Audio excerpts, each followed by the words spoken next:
Yes, I am ready. Yes, I am ready. Okay. That said, I'll call our meeting to order, Columbia Planning and Zoning Commission, January 10th, 2022. Happy New Year to everybody. We have on the docket a public hearing tonight that's continued from our prior meeting. First up is a roll call and seating of alternates. So Justin, I believe, and I would ask everybody to please mute their microphones until they're recognized or called on to speak if they so elect to speak. Thank you.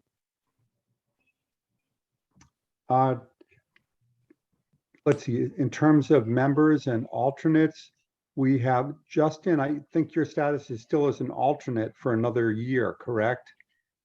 So you'll be seated for Bob Powell. And just to note, members that we have at the meeting, we have Tom Currier, myself, Rick Nassif, Alex Bothell, Justin Riendo, Larry Preston, and also Vera. Are you here? Vera's here, yes. Vera Engler. Anyone else who's a member of the commission who's in the meeting? I'm looking at all the. I would ask that people mute their microphones until they're recognized if they want to speak at some point. Thank you. Okay. With that, any changes or additions to the agenda, Paula? Yes, I have one item to add. Okay. Item 7.2, 14 Newford Drive, request for use of a temporary trailer.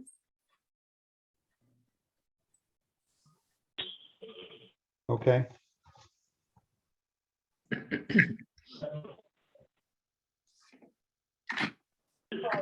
The minutes of December 13th, 2021, any corrections or additions to the minutes?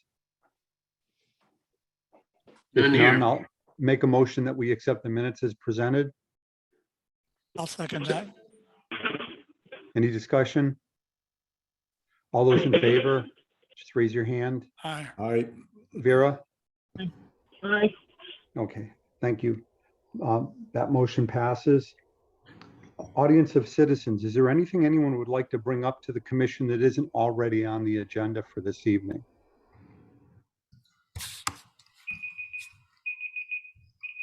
Okay. Rick, this is Mark Walter.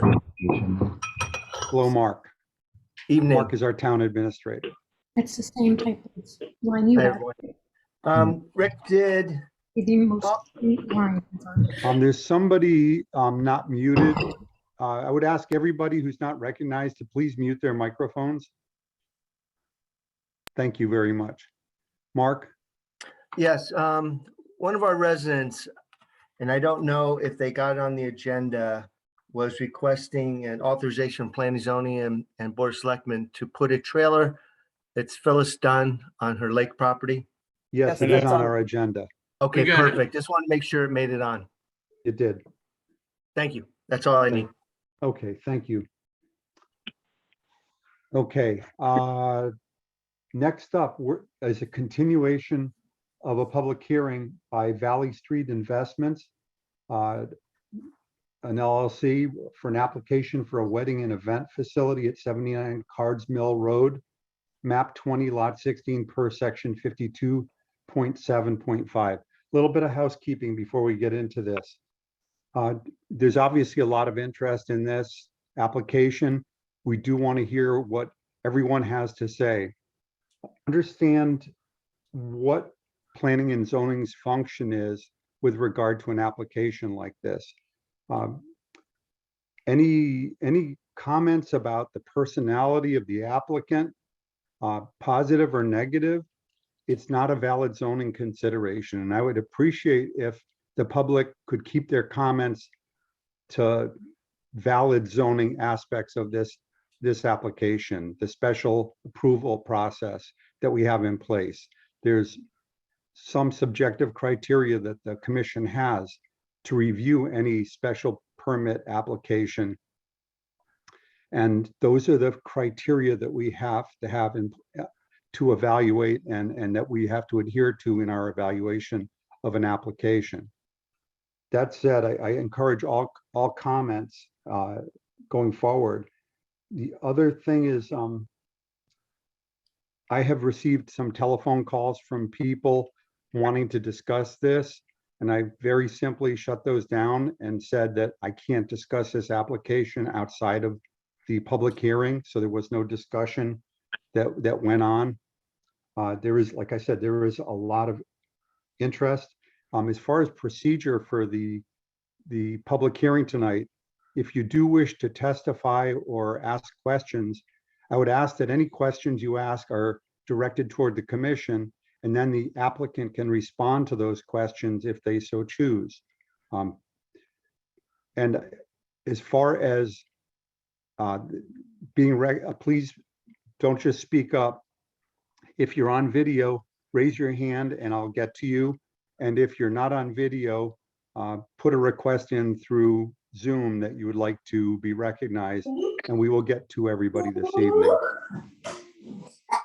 Again, there's somebody with a microphone that's not muted. It's coming through. I would ask that everybody please mute your microphones until you're recognized. Thank you. With that said, let's move into the public hearing. And we have received a large number of letters, way too many letters to read into the record.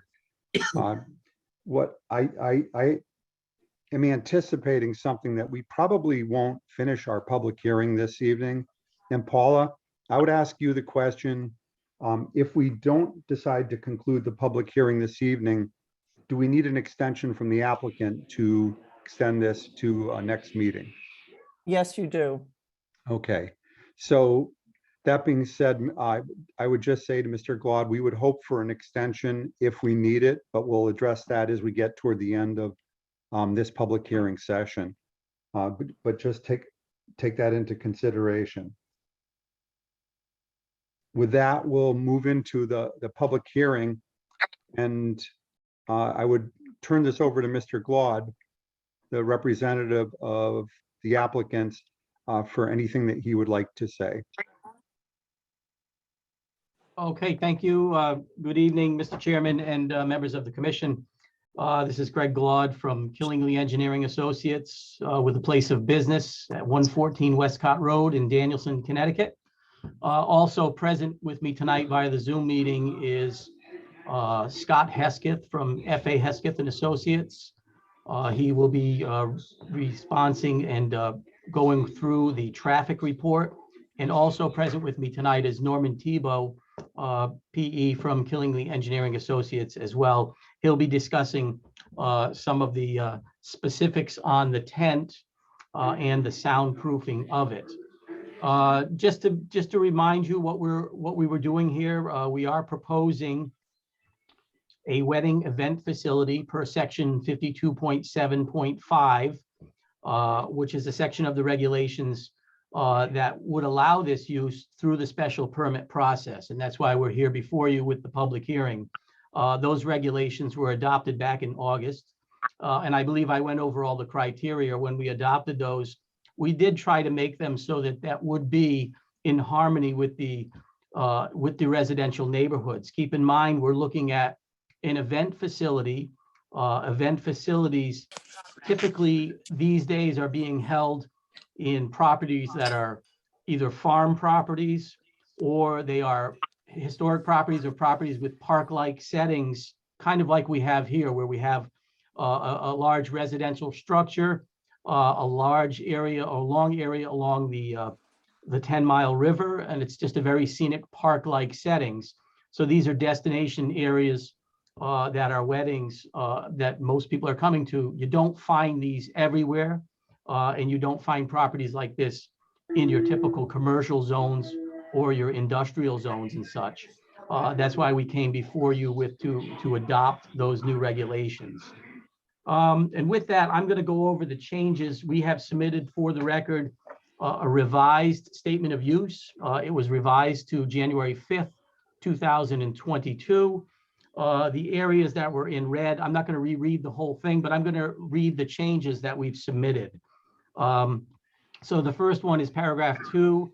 The restrooms for the facility will be served by a new septic system that will be installed specifically for the event use.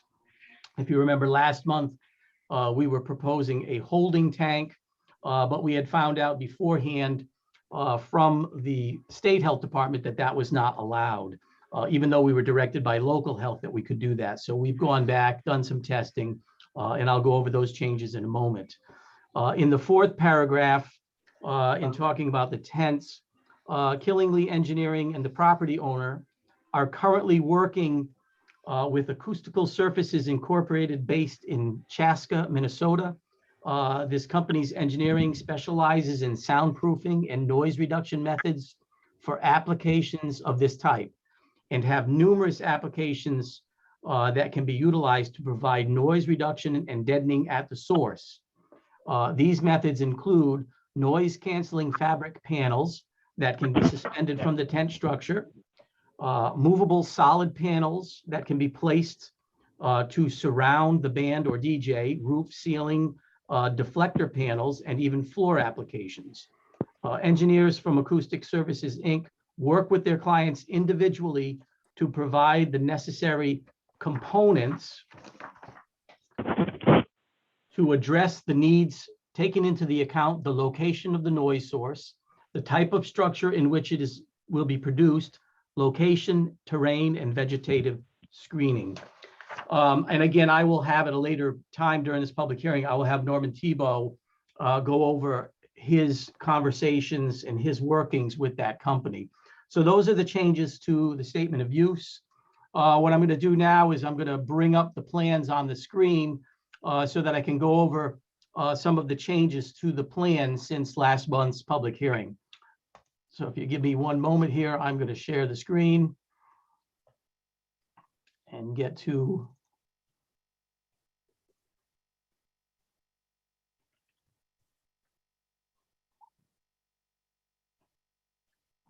and let me know if you guys can all see that on the screen now. Just fine. That's coming up. Okay. So our plans that we're submitting to you have been revised. They do have a revision date. Let me get what that is. It is 12/24/2021 is the latest revision set that has been submitted to you. Again, this is our overall existing conditions plan, the 41.3 acres. I'm going to switch down to sheet number 2 here. This is sheet number 2, which is our site plan. This shows the parking area. So this is one of the changes that we've incorporated. The parking area used to be over in this area here. We've extended it a little bit more closer to the existing driveway. This was based on meeting with the applicant and going over where the hardest surfaces were out there. There's actually some areas here where the ledge is almost exposed where you can actually drive over it. It's not all grass or hay in this area. So this was the best alternative so that we wouldn't have to worry about possible muddy areas. We did, as we explained last month, I'm going to zoom in a little bit here. The proposed grass area is our first option. Option 2 would be the stone dust parking surface, which we did provide a detail of that if the grass is found to be muddy or insufficient. What we're doing is if we do option 2, we are providing a water quality trench because we'll be changing the way water runs off the surface. We're going to create a small area where water will run into it and go down and not create any problems with erosion or water quality downstream. We also have the parking spaces here. There are 80 up top here, and there are 3 ADA spaces at the bottom, which are paved. And again, this is where all the guests will come in. They will park from this area here. They will be taken by a van or golf carts. There are different means that they transport them down there. They will go down the existing driveway to the event facility, which is at the bottom. Any buses or limousines that are used would also most likely turn around here and drop off guests here that they would go down to the bottom on the staff, that the staff will park and the staff will bring people down to that section. I'm going to go on to the next sheet, which shows what's at the bottom of the hill. So we were over in this area before. This is the existing driveway coming down. So in this area here, one of the things that we've provided now is we've created this small paved turnaround, and that is for any of the vehicles that the employees will be driving to drop off people at the venue area. Will have this turnaround where they can drive around and go back up. Again, these will be golf carts. They could be vehicles such as Suburbans. Sometimes those have been used in the past. This will require the removal of one tree to make this happen, to come in here, but it is mostly a grassy area, but there is one tree that would have to come down to make that happen. The other changes here, I'm gonna go zoom into the next plan because it's a larger section. And this is a new sheet that's provided here. And this is actually our septic system design plan. So this is the limits of that turnaround. This is our 60 by 60 concrete pad that will have the event tent on it. There will be a 6-foot high vinyl stockade fence that's parked here. And that's just so that the unloading area for the catering vehicle will be parking on a gravel surface here. Across the way, we see the 3 handicap parking spaces that will be paved, and they are provided in that area. And the restrooms are going to be over here behind the white barn / garage, as I call it. The septic will be handled by a septic tank, a 2,000-gallon septic tank, and a 2,000-gallon pump chamber. The effluent will then be pumped up to 2 areas of septic system. And there is a total of, I believe, 170 linear feet of Elgin Mantis septic systems that will be used. We did do, since last month's meeting, we did do soil testing with Eastern Highlands Health District. We also submitted the plan for their review, and we did receive approval of that today. I know I've sent it into the planner, Paula Stahl. She mentioned she had gotten it from them as well. I can flash that on the screen in a minute, but we did get approvals for this septic system as shown here. There's a reserve area that's back here in this flat area. So that's what the septic system will look like on the property. I'm going to flash ahead to a couple of more plans here. I just wanted to go over the floor plan for the restroom. I know there were some questions about that last month. So it is a 20-foot by 12-1 overall dimension. There's a men's side and there's a woman's side. There will be provided a dual sink in the men's, 2 urinals, and 1 water closet. On the ladies' side, in that 1 water closet is ADA accessible. On the men's side, there will be 3 total water. I'm sorry, the ladies' side, there will be 3 total water closets. 1 will be ADA accessible and a dual sink. I believe we have the specs on here for the code reference for building code and required that what is needed. And we do meet this for up to 200 people. So this would be the number that is required. And again, we cite that part of the code reference here. And again, we're showing all of the design details for this. And so that is the septic area. I think I'm going to flash out of here for 1 second and just wanted to show you the approval letter from Eastern Highlands, because I don't know if it was uploaded on site beforehand. But let me go to correspondence here, Eastern Highlands. And this is our septic approval. Again, it's dated January 10th, 2022. Let's address to Mr. Tebow, who is our engineer on site. And again, as the application has been approved and reviewed it is in compliance with the Connecticut Public Health Code and technical standards. They had some conditions, mostly these are general ones, that it's designed for 15 planned events per year at 200 people per event. That's the max, obviously. It's based on 200 and 2,000 gallons per day. No building permit will be issued until there is a response from the state of Connecticut Drinking Water Division is received. In regards to that, we did submit whether a drinking water permit is required. We know we're under the threshold. We've talked and had verbal communications with the DEEP, and they say we will not need that water permit and that will be coming. But he's basically saying that it can't be built or permitted until we get that letter. And then just this regular thing about staking the septic system at the time, and then their regular verifications of things as they go. So I'm going to get out of there. And I'm going to see if I can get back to the meeting online here. I guess I'll just stay where I am. I am in the meeting. Are you still seeing the plans or are you seeing me now? Seeing you. Okay, perfect. All right, so the other We're thing that- seeing your screen. you're seeing my screen, okay. I'm trying to find a way to unshare it.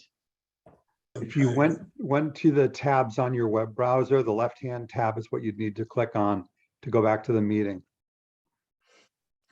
Tabs on my web browser.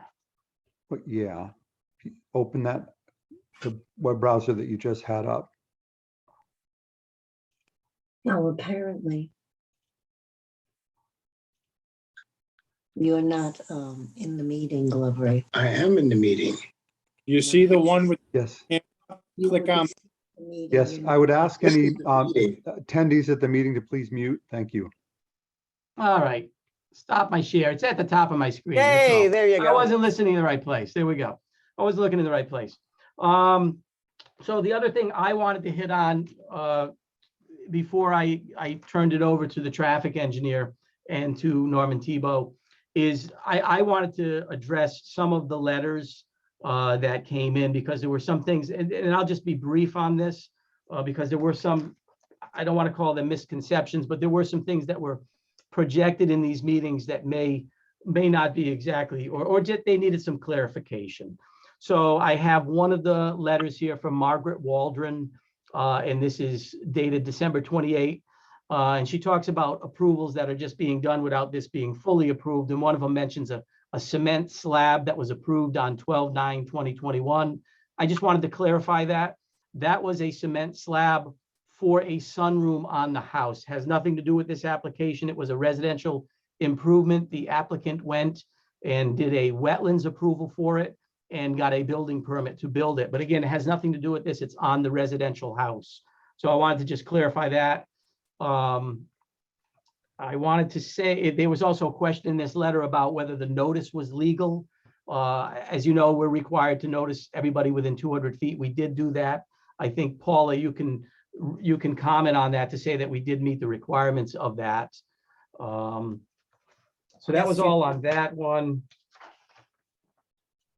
I can attest to the fact that the notifications went out to all the properties within 200 feet of the property line, which includes folks in Lebanon and in Colombia. It was also posted in the legal notices in the newspaper, and the sign has been posted Thank you, on the Paula. property. Then I have another letter from Carol Williamson, and this letter cites a bunch of things about spot zoning, and also talks about that you guys approved a special permit on this. This is not spot zoning. Spot zoning is where we would go in and ask the commission to change the zone to commercial. We did not do that. We did a text amendment. And again, so I just wanted to bring out that we are not spot zoning this. It has nothing to do with spot zoning, and nor was it a special permit. The first thing that we did, it was a text amendment, and I think we went through the proper procedures for that. So I wanted to just address that. And then there was another meeting, another one here, a letter from Joseph Stumpf and Carol Stumpf. And they were asking about what are events and what are specific events, because we are calling it a wedding and event facility. So yes, there are other events that could take place here. They're not the high capacity, or they're not the bulk of our things. The bulk of them will be weddings.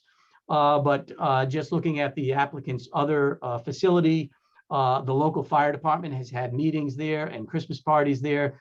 Day Kimball Hospital staff has had Christmas parties there. Chamber of Commerce has had meetings there. So there are things like that that could take place, but they would have to fall under the same criteria, under 200 people, and they'd have to fall in the same hours that we are proposing, which are very minor. So I hope that answers that question. I think the next letter was, again, another letter referencing spot zoning. I just wanted to make it clear that we're not doing spot zoning on this application. let me see if I had any more. I think another letter mentions that we did a zone change for this, but we did not do a zone change either. It was a text amendment to allow it. And then the only other thing I wanted to bring up was there was another letter where somebody was referring to the amount of people being 300 or more, and also that there would be loud wedding music that they didn't want to hear. Again, we wrote the regulations in harmony to try to be in harmony with everything going on. And your regulations call for, we are limiting it to 15 events per year. Maximum attendees is 200 people, and no audible sound at the property line. So we are going to uphold those, and we're going to show those things and demonstrate how we're doing that tonight. But I wanted to reassure the public that those are the things that Mr. Gates, the applicant, will be doing. We had to do similar things in Hampton. And I think the next letter was just, again, another one asking about 300 guests, but we are only 200. And I think they were asking about whether there would be some plans showing where the proposed signs are. I think the traffic engineer will show where the proposed signs are going.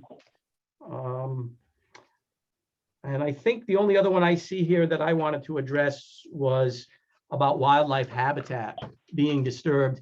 Again, the area where we're placing this is a grass area. It's not in the middle of the woods. It's by the residents. So we're not displacing any habitat or propose to do. We're trying to do something that's in harmony with that. And with that, I am going to turn this over to Mr. Scott Hesketh from F.A. Hesketh and Associates, so he can go over his traffic analysis and report. Thank you, Mr. Hesketh. Good evening. Hope everyone can hear me. Yes. And please excuse me, I'm trying to get over COVID here, so I may have a cough throughout the presentation, but I guess we're socially distanced, so that should be okay. My name is Scott Hesketh. I am a licensed engineer in the state of Connecticut, the firm of F.A. Hesketh and Associates. I'm the author of a January 4th, 2022 report, which has been submitted in support of this application. We were asked to take a look at the existing roadway conditions and the potential impact of the site-generated traffic from this proposed development. In order to do that, we've made a site visit and drove a number of the local roadways in town. We researched the files of the Connecticut Department of Transportation to obtain background traffic data. Finding none from the DOT other than traffic counts on Route 66 and Route 289 in Lebanon, our office installed traffic volume counters on several local roadways to measure traffic volumes, current traffic volumes on those roadways.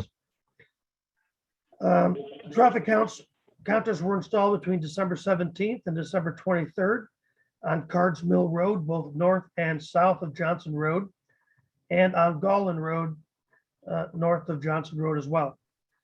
The traffic volume counters measured average daily traffic volumes of about 1,200 vehicles on Cards Mill Road and approximately 400 vehicles on a daily basis on Gallin Road. So the existing roadways have relatively low background traffic volumes under current conditions.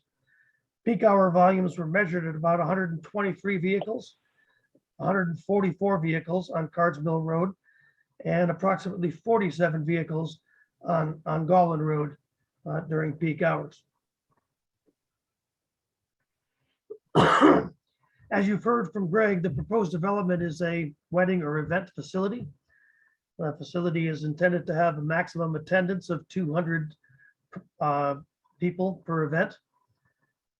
I noticed that the parking ratios on the site plan were one parking space per every 3 customers.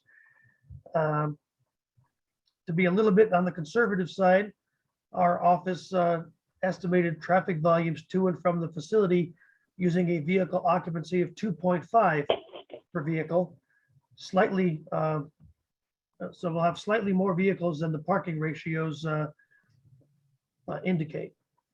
The reason we use the parking ratio or vehicle occupancy ratio is because the Institute of Transportation Engineers trip generation report does not currently include land use for wedding or event facilities.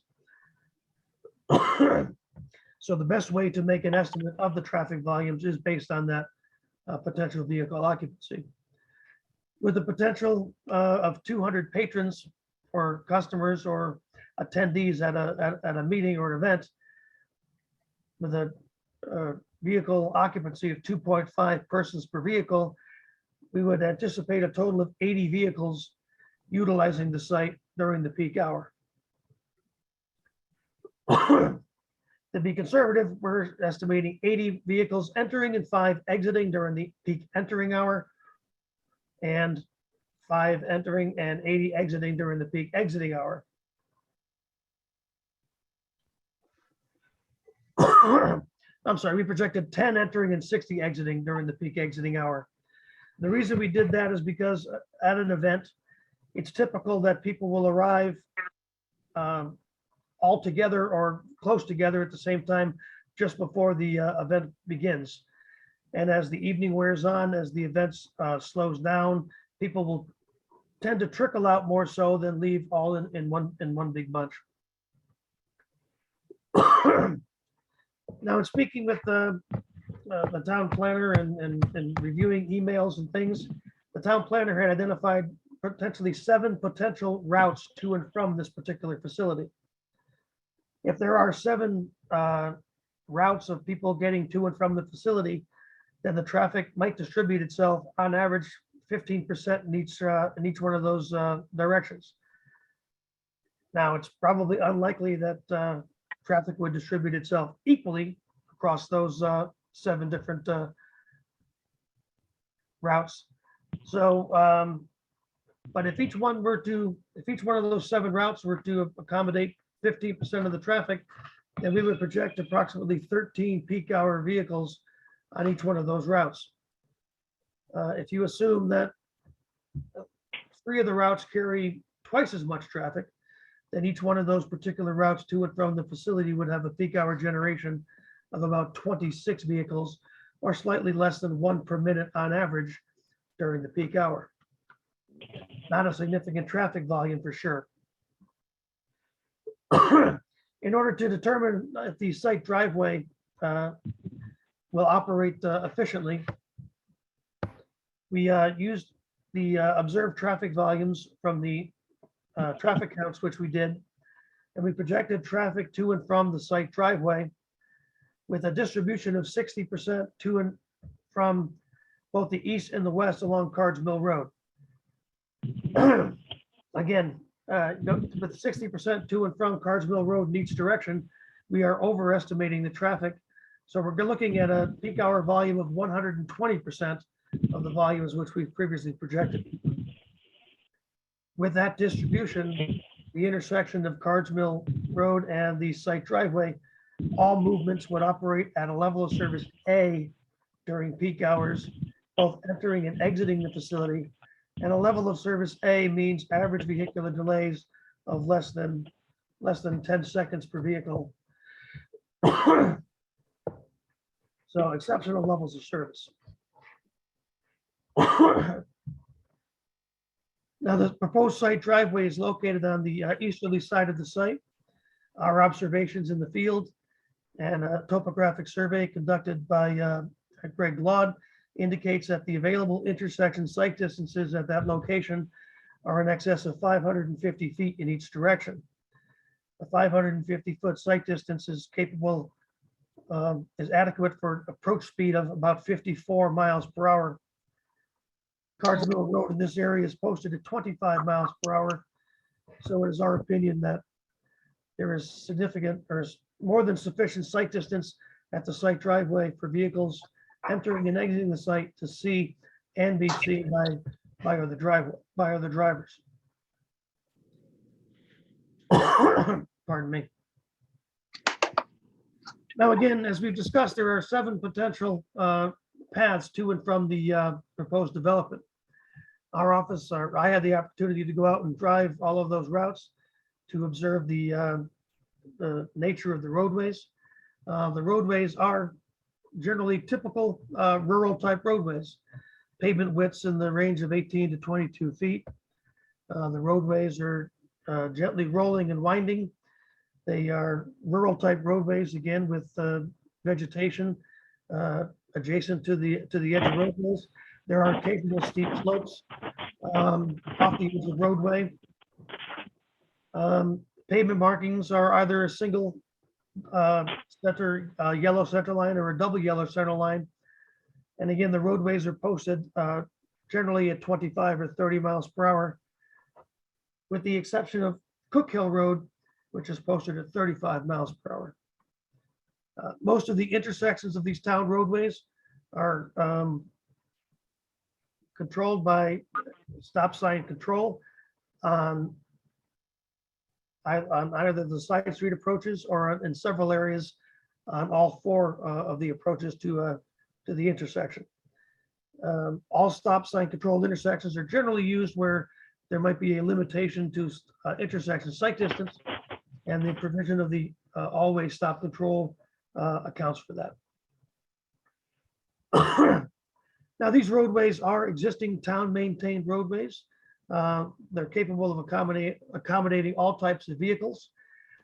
So they should be capable of accommodating the traffic to and from this particular facility. A special note was taken of the fact that we may have some delivery vans or limousines ferrying people to and from this particular facility.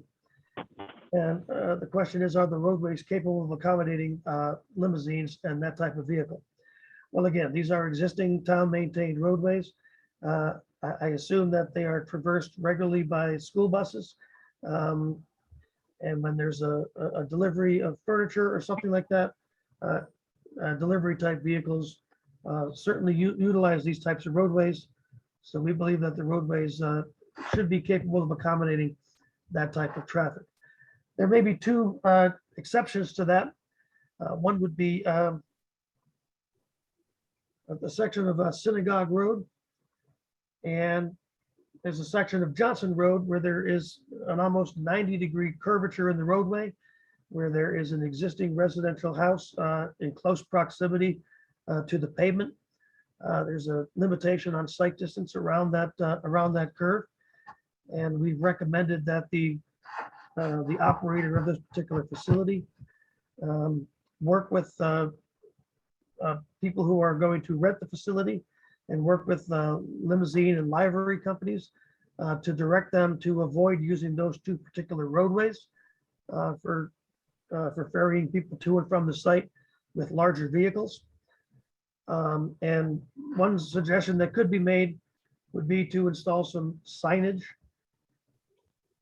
at the end of Zaga Road, at the intersection of Zaga Road and Johnson Road, to direct people to, if they're coming down Zaga Road, rather than make a right-hand turn onto Johnson and go through that 90-degree curve, we can have a sign in that location directing people to make a left-hand turn, go over to Old Willimantic Road, and have another sign on Old Willimantic Road directing people to make a right-hand turn there, and then they can resume following their GPS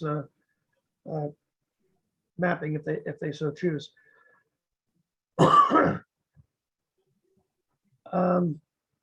had the opportunity this afternoon to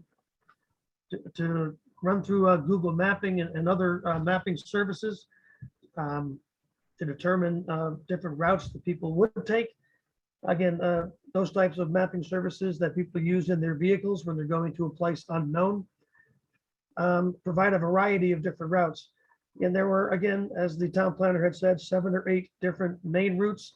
There were also 2 or 3 alternate routes for each one of those main routes that the mapping programs return for people. So we do believe that there'll be a good spread of people coming to and from this particular facility, and that it will be it should work out well. I had the opportunity to look at the Yukon crash data repository. I'm sure some people are worried about the nature of the existing roadways. I looked at the latest 3-year accident history for Cardsmill Road, Johnson, Baker Hill, Old Willimantic, Zegda Road, and Valley Hill Road. And over the last 3 years, according to the University of Connecticut, there was a total of 3, 4, 5, 6, 7, 8, 10 accidents on those roadways over that time period. And those roadways, the accidents listed by Yukon indicated that 8 of those 10 were property damage only. And there were 2 accidents where there were possible injuries or a suspected minor injury on those roadways. So not a significant accident history on those roadways. I did note that most of the accidents were people driving off the roadway. They were mostly single car accidents.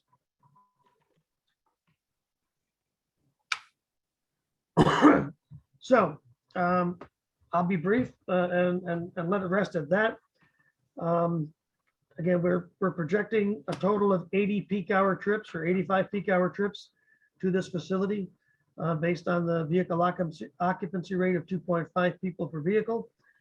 And that we believe that the site driveway will operate at exceptional levels of service, and that the impact to any town roadway is likely to be a maximum of approximately 26 to 30 vehicles during a peak hour, which results in an increase of about 1 new trip every other minute during those peak hours.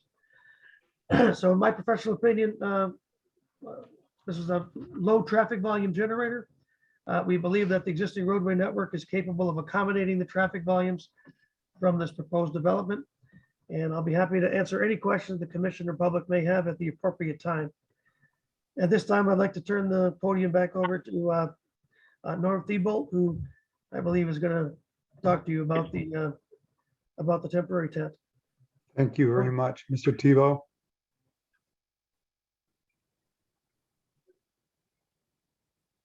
Can everyone hear me? Yes. Okay. For the record, my name is Norm Tebow. I'm a licensed professional engineer at Killingly Engineering Associates, 114 Westcott Road in Danielson, Connecticut. And per Mr. Glaud's request, I have been corresponding and dealing with a couple of companies regarding soundproofing and sound absorbing methods that might be utilized for this particular application. Now, per 52.7.5G of your regulations, any sound associated with this particular facility and any event at this facility should be inaudible at the property line. So the closest property line in question is about 260 feet away. So in that regard, we do have some area to work with to make sure that we don't have that transmission of sound beyond the property lines. We're working first of all with Sperry Fabric Architectural based out of Rochester, Massachusetts. They're actually the manufacturers of the tent itself. They have quite often incorporated acoustical panels within their tents themselves.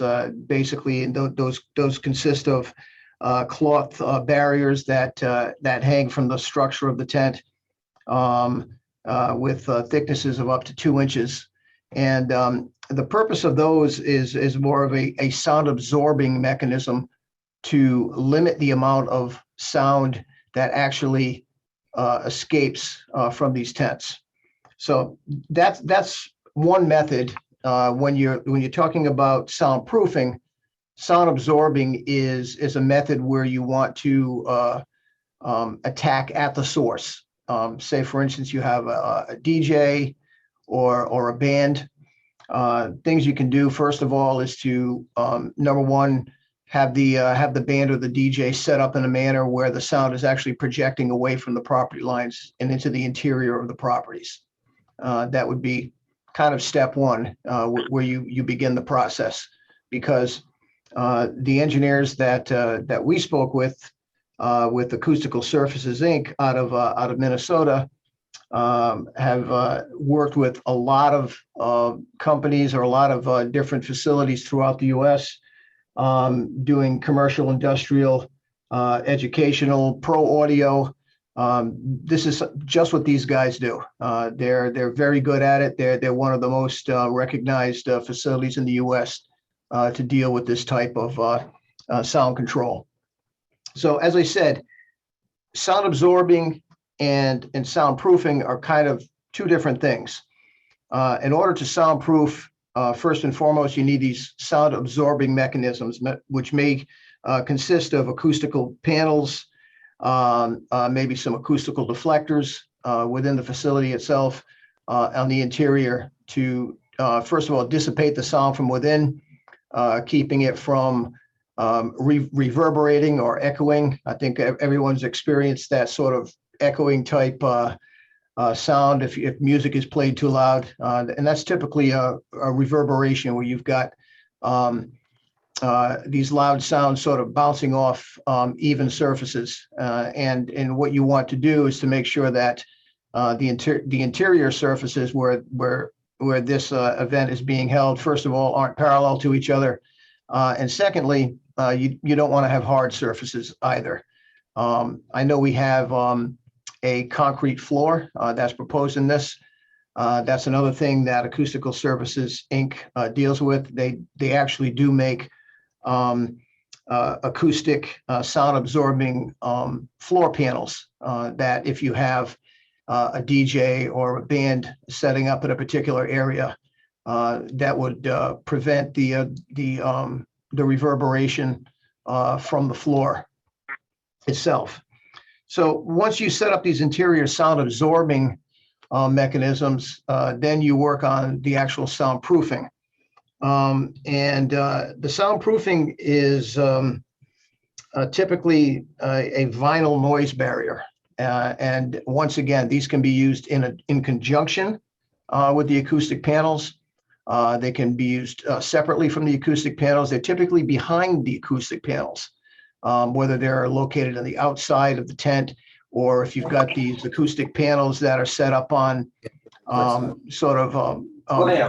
systems. There are methods where these really aren't hung from the tent itself. They have these essentially these movable wall sections where you can set up the acoustical panels and these vinyl noise barriers. Once again, the people from Acoustical Services, Inc. Work with every situation and taking into account all of the components to come up with the best possible solution. Soundproofing is actually defined as reducing sound pressure with respect to a specified sound source and a receptor. So obviously, in this particular case, the source is going to be whatever event is being held in the tent. The receptor, in this particular instance, is the nearest property line, which would be 260 feet away. There are, as I said, they can use, the distance itself is going to assist in reducing sound. There are sound barriers that can be put up. Vegetative plantings, things like evergreens, like arborvitae or some other evergreen structures are very useful in preventing sound from carrying as well. Also, they have what they have called sound suppressors, which are once again they're a type of noise barrier, but they have things like fins and uneven surfaces on these sound barriers to further. 1 second, Mr. Yes. That's Rick Nassif, the chair. Yes, sir. You're talking about a lot of theoretical things that could be used. Yes. Could you stick to what you plan to use and what empirical data that you have to support Yes. that they Well, will be effective? I don't think we need to know about the things that you're not going to use. Right. So if you plan on using plantings, if you plan on using floor tiles, if you plan on using wall hangings on the inside of the vinyl tent structure, let's speak to those specifically if we could, so that we can understand what's proposed. Sure. Well, I can tell you that it will be a combination of acoustic panels and vinyl noise barriers. That's kind of the direction we're leaning in. To fine tune it, for lack of a better term, it would be the duty of the acoustical engineers that are going to be coming to the site and working with the applicant to make sure that if there are plantings that would be required, those would be additional items that would be added. It's my opinion that, the combination of some sort of a flooring structure where the noise source will be emanating from, combined with the acoustic panels and the vinyl noise barriers are going to be essentially what the soundproofing is going to consist of. So it's my understanding at this point, you don't have a specific plan to address the sound, but rather you have tools that you haven't decided on yet. Is that correct? Well, I'm not that trying is to pin you correct. into a corner. I'm just trying to understand exactly No. where you are with this. No, I understand. In order to actually have it designed and for it to function properly, the tent has to be in place. It needs to be set up. The acoustical engineer has to come and take measurements, and they have to basically do analysis of the site itself. I think it's a little premature to actually provide an exact design at this point, because with the purchase of the tent and the sound suppressing mechanisms that would have to be in place, you're talking, hundreds of thousands of dollars at this point to have that done, and it just isn't something at this point in the permitting process that would seem to be a prudent thing to pursue. So is there a process in place where the sound engineers can certify that there'll be zero sound emanating from the property at the property boundaries? Yes, there is.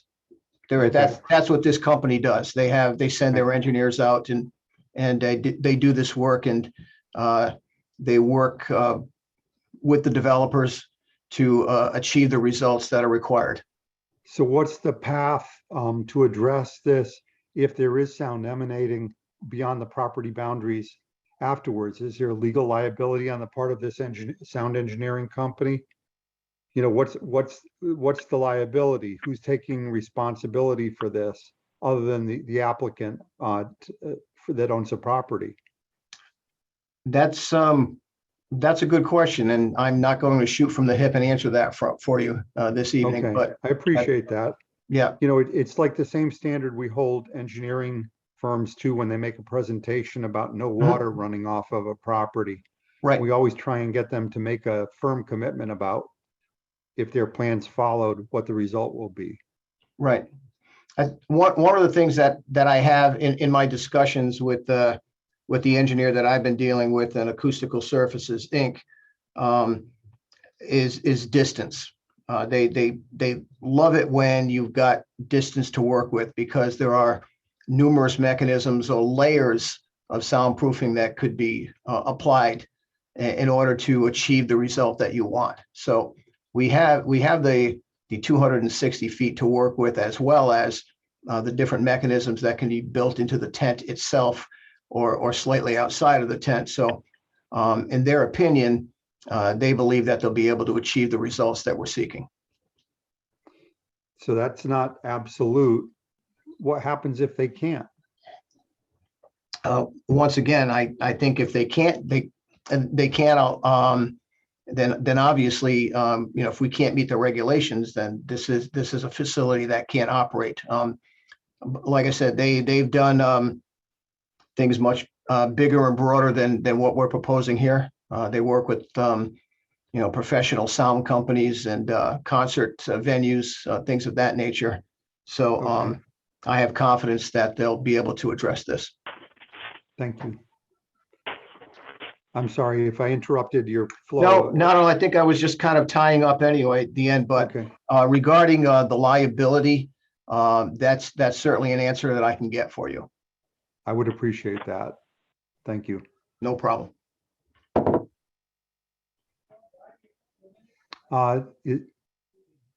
Mr. Glaude, is that the Yeah. extent of the presentation from the applicant's side? Yeah, he's Mr. Glaude is dialing back into the meeting. He got kicked out of it. So Okay, He asked me to eat up a little bit of time for him Okay. at this point.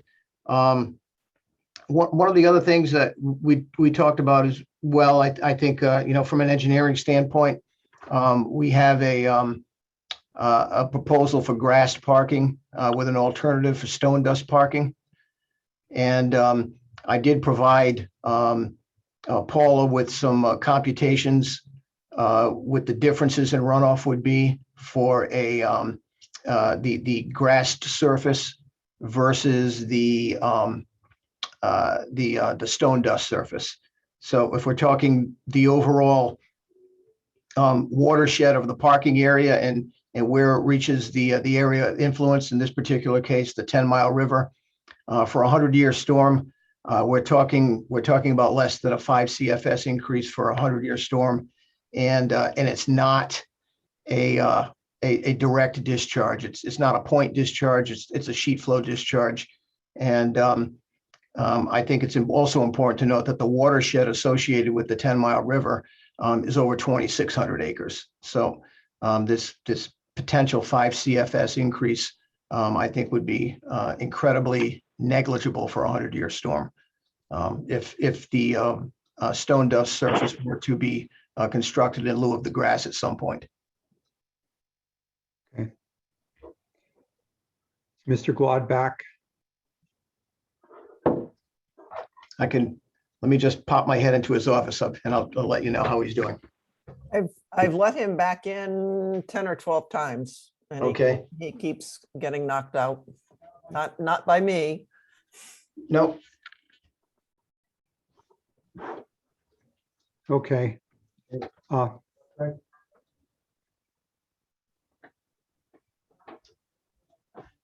Okay. He's going to call in by phone.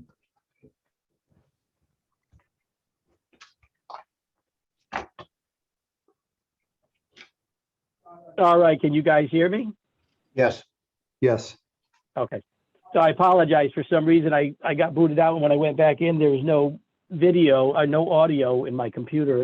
I tried rebooting and everything, but had problems. So again, so that was the traffic report, and then Norm just gave his information regarding the soundproofing of the tent. I think I'm in here where I can share the screen one more time, because I did want to. I don't know if it will allow me to or not.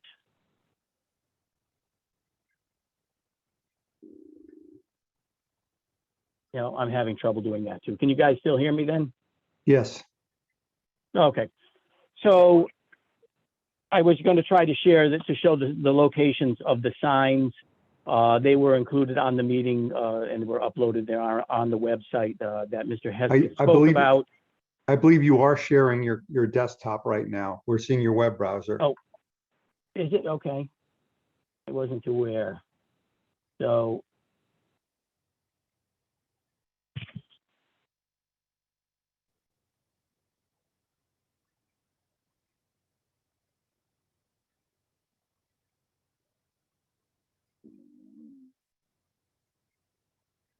Yeah, I wanted to see if I had those signs here, but I don't think I have them.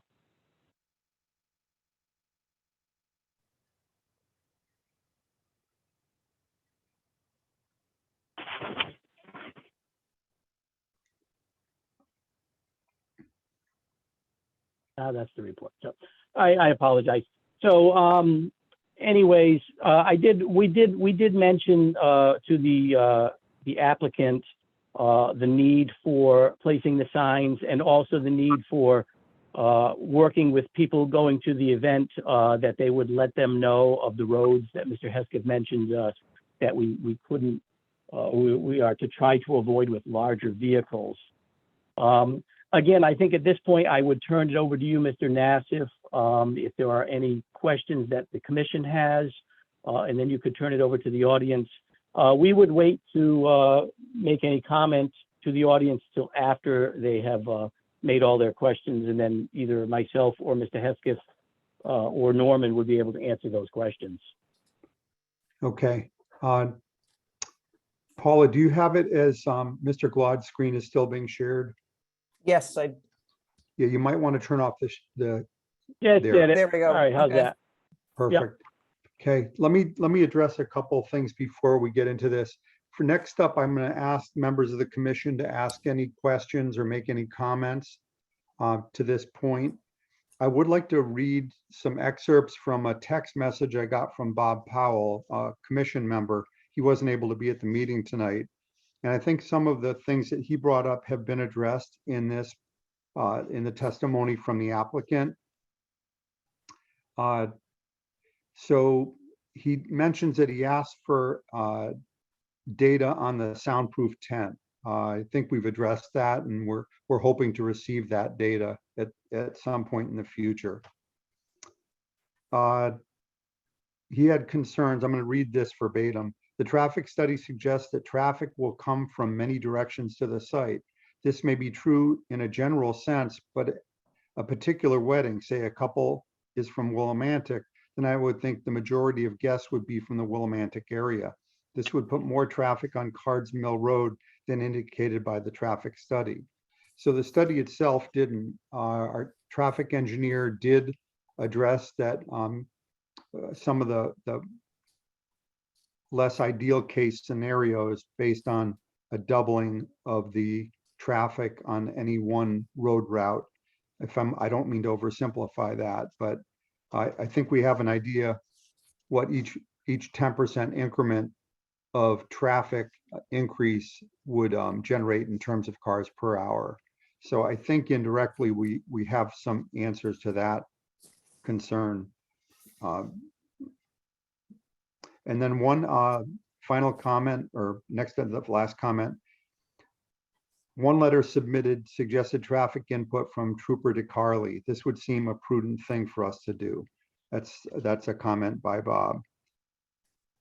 He also mentions that he would be in favor of extending the public hearing and asked whether we can extend it or we would need permission from the applicant. And that was one of my first questions of the evening. So with that being said, commission members, are there any questions or comments? Oh, one other thing, I apologize. There's been a lot of letters received from the public. There's not even remotely feasible to read all of them into the record. We'd be reading for hours. Paula, I'm making an assumption now that we're going to extend this public hearing with the permission of the applicant. I would hopefully maybe make a list of who sent in letters with no statement as to whether they were for or against. And I would like to address one other issue just before we get into public comment. There was some indication and suggestion that maybe we should have sent notices out to more people in a wider area than the statute for notification mandates. And to single out one application for a higher level of scrutiny by the commission, I don't think is a balanced thing. I don't think it's within the realm of our authority to do that. But to suggest that maybe we should have sent postcards to the entire town over this application or to a wider geographic area, not even remotely supported by our regulations. And like I said, to call out one applicant because there's a lot of public interest and give it extra notification, I don't believe is legal or within the realm of our authority. So I appreciate those concerns and I take them very seriously. And we do want to hear from the public about what you have to say. And we'll get to that after the commission members expressing what their questions are. But there's certain things that we can and can't do. And one thing we have to do is rigidly follow the law and the regulations as they relate to how we consider a special permit application. With that said, I want to turn this over to any commission members that have questions or comments, and then we'll move into the public comment phase of the public hearing. And Paul, I don't mean to ignore you, but weigh in, in line with commission members if you have something that you feel should be brought to our attention at this point.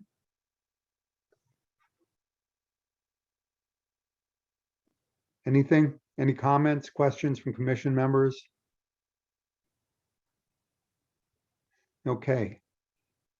I have a comment. Vero, is that you? Yes, it's me. I can't raise my hand because I'm just calling in. Okay, so you have the floor. Okay, question meaning to the rest of the members on the commission, regarding these additional signs, to direct the traffic.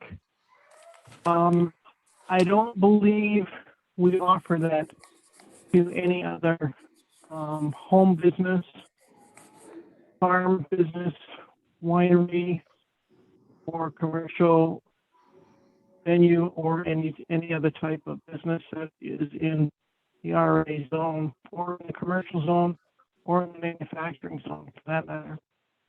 I'm sorry, I didn't understand everything you said. Your voice was cutting in and out a little bit for me. So what are you saying about this versus other? Well, I'm questioning how everybody else feels about the additional signs leading in, rerouting traffic from one route to another route. We don't offer that for any other type of business in any zone in town. So I'm asking everybody else to weigh in as to whether or not they would Okay, consider that, or the legality of that, or if they even think it's a good idea or not. I would think we would likely want to get some input from these are signs proposed on our public roads, I'm assuming. We'll circle back to that with the traffic engineer. I'm not completely clear on that. Nor am I. Okay. All right. Paula, let's make sure we follow up on that as we get through, so we don't go back and forth, but we're handling questions as we line up multiple questions, okay? Will do. Are you looking for comments? Yes, I am. Tom Curry here, just so people know if they can. I just have a general observation that, across the state land, whether it be farms, or places like our winery, it seems to be the trend to have these type of facilities. I do get the sense, though, that, and I don't know how large a percentage of people in town it is, that really just don't want it, based on the fact that they don't want to change the way things are run in town, or this type of thing. Is it appropriate for an RA zone? But if you look around the state for different wineries and farm stores, and it seems to be a good use of the land. I don't see traffic as an issue personally. That's my personal opinion. It's not right next door to me either, so I think I might have different feeling if it was right across the street. But with 41 acres, I think it would be a plus for the town. That's kind of my feeling. Okay. Any questions of the applicants, commission members?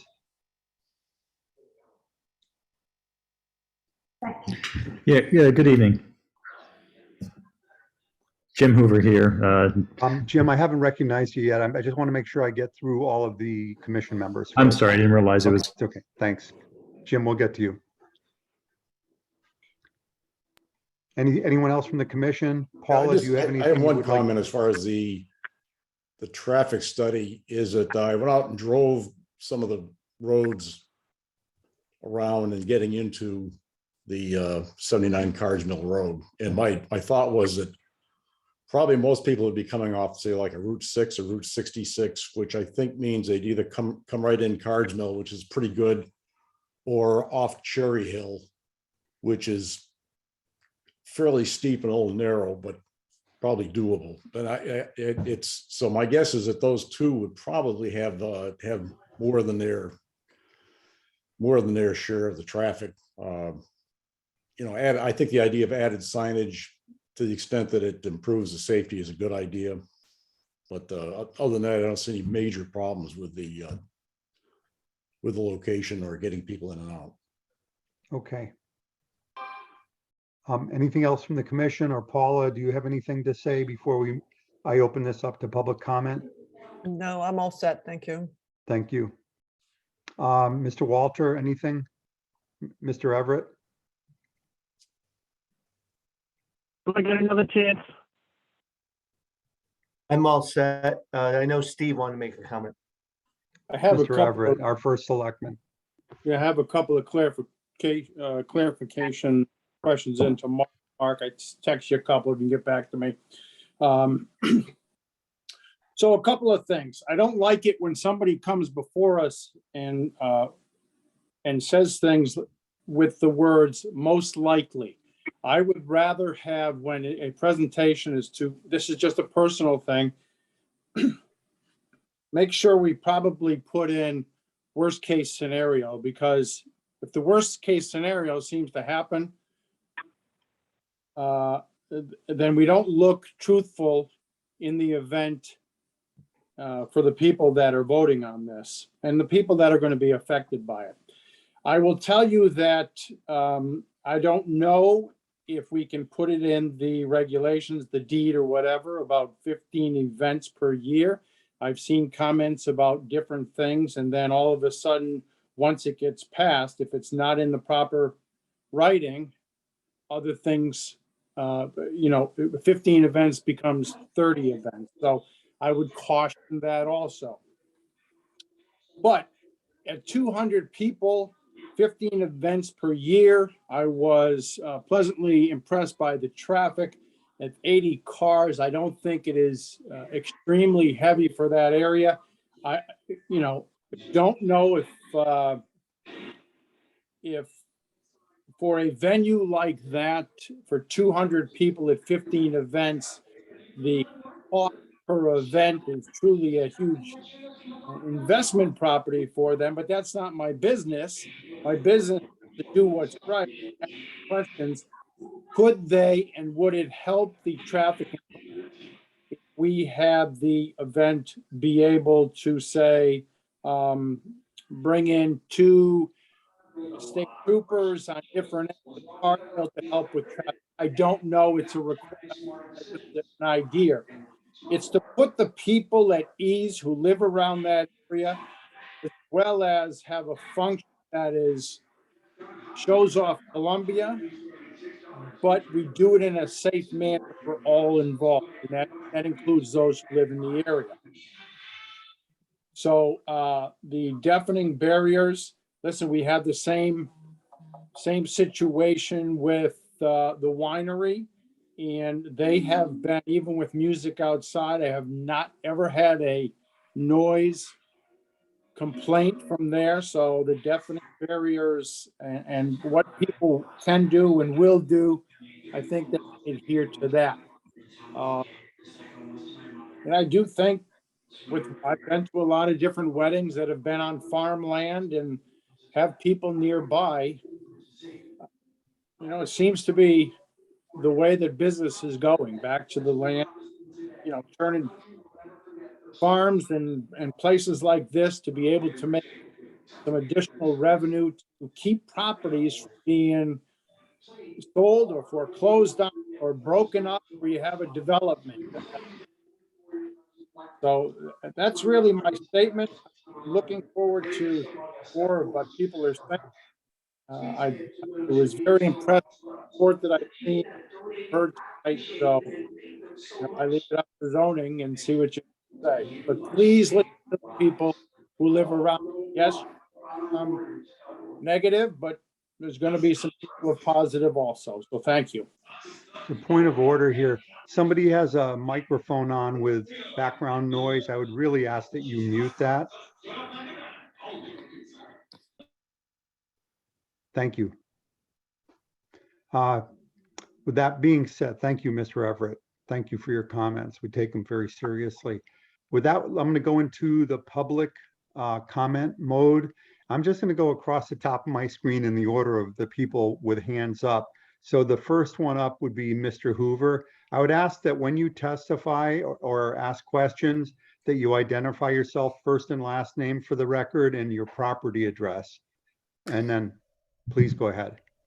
Good evening, Mr. Nassif. Thank you. I appreciate that. Apologies before for interruption. Jim Hoover here at 1A Columbia Road.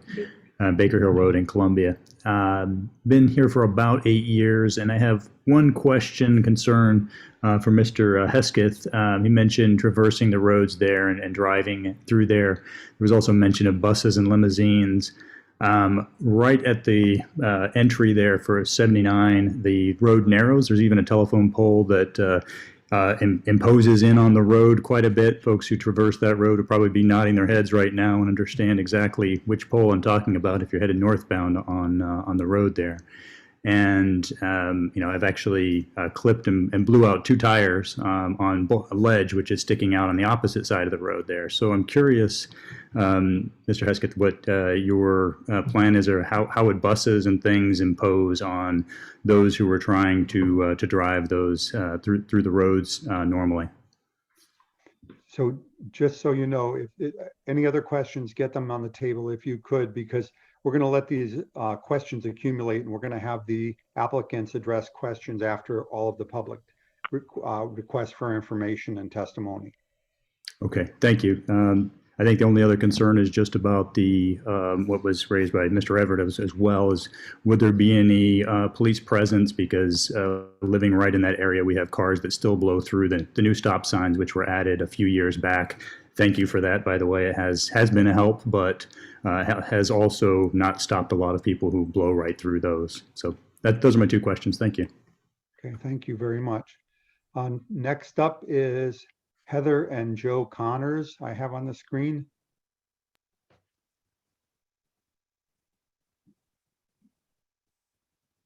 Hi, this is Heather Connors, 82 Cards Mill Road.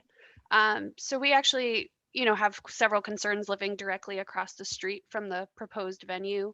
And one thing I'm very curious about that I haven't heard anything about is the lighting. I assume there's going to be substantial lighting needed to light up the parking area. I assume the venue is going to have a significant amount of lighting. The front windows of our house are all facing the property. We're directly across the street. So lighting is going to be a significant concern of ours. We also have questions regarding the traffic study. I think, as someone else had pointed out, people who traveled the roads around here typically use Cherry Valley or Old Willimantic primarily to get to this area. I believe they said there were 7 different routes, but many of those are side roads that have a lot of curves to them. So very likely those roads were not as likely to be used by a GPS to get to the venue should it become a venue. Someone else also mentioned the wildlife, and I was a little confused about the area comment regarding it being an open space, because there are large herds of deer that cross between our property and the property in question. So I would assume a venue would significantly affect the current wildlife, given that there are large herds of deer that cross between the 2 properties. So those are just a few of the questions that we had, and would like to have someone speak particularly to the lighting. Okay, thank you very much. Are you all set? So that said, next up is Christina Tierkildsen. I hope I didn't butcher that too badly. Turkelson, thank you very much. Oh, Yeah, my wife and I wanted to go ahead and say, of 130 Route 66, and we lived formerly on Gollen. and your first name, sir? Corey.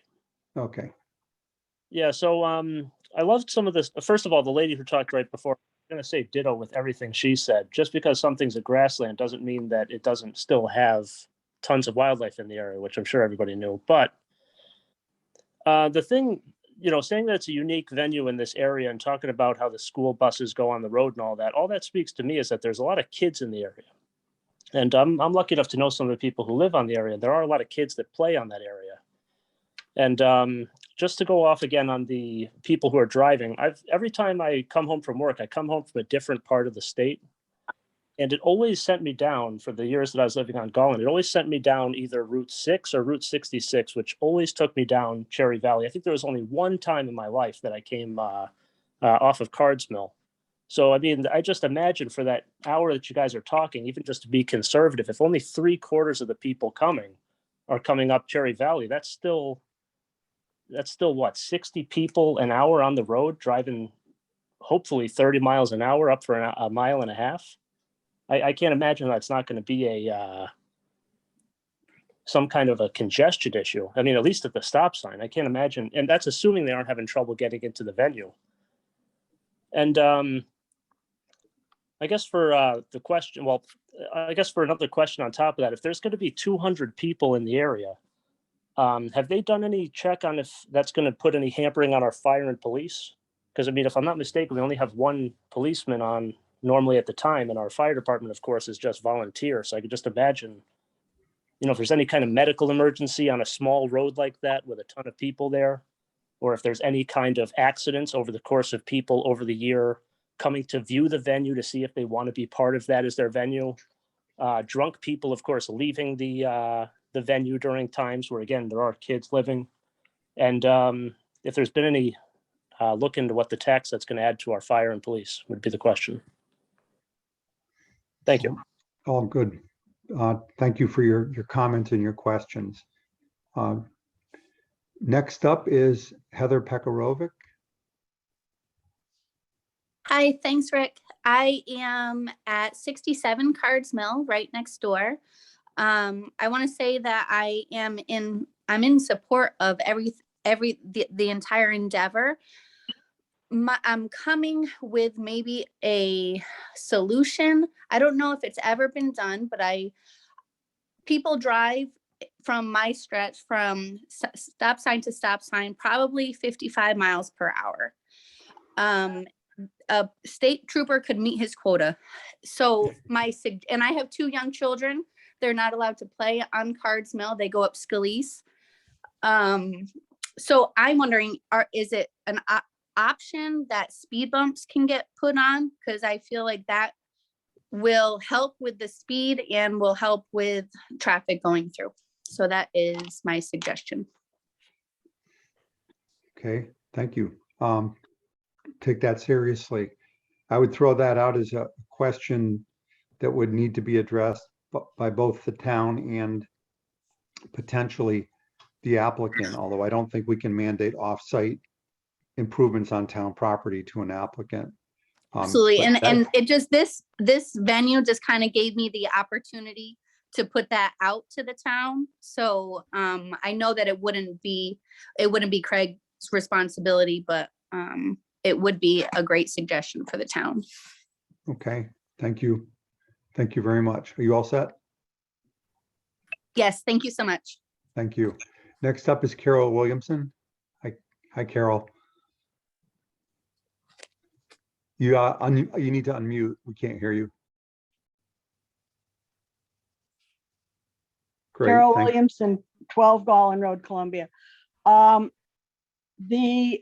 hill going down Garland Road, off Cherry Valley down Garland Road is the major route that Google sends people from Springfield, Hartford, Providence, Middletown, Meriden area. The only place that it doesn't send people from is the greater Willimantic, Scotland area and New London County.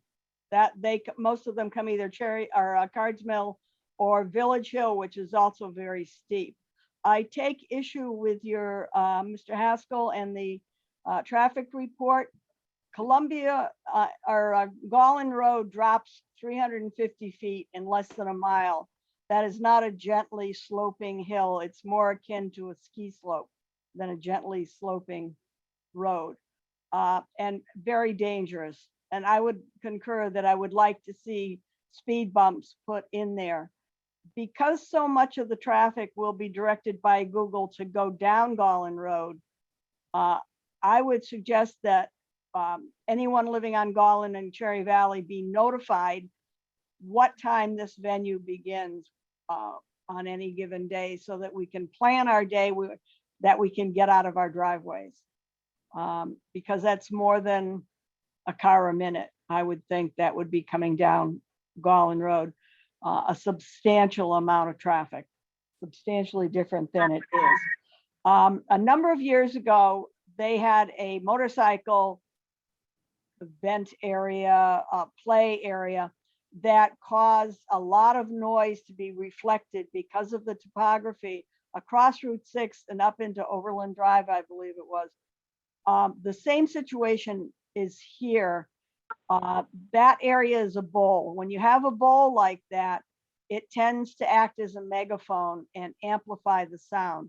If you want to see that in action today, you can go down to the garden on the bridge in Willimantic, go to the end of the garden on the bridge and under the railroad trestles, and the sound coming off Pleasant Street is amplified by that bowl effect caused by the trestle and the topography. And I'm afraid that you'll have the same bowl effect at this venue that you have down at Pleasant Street and that you've had in the past, coming off, I believe it was Pucker Street.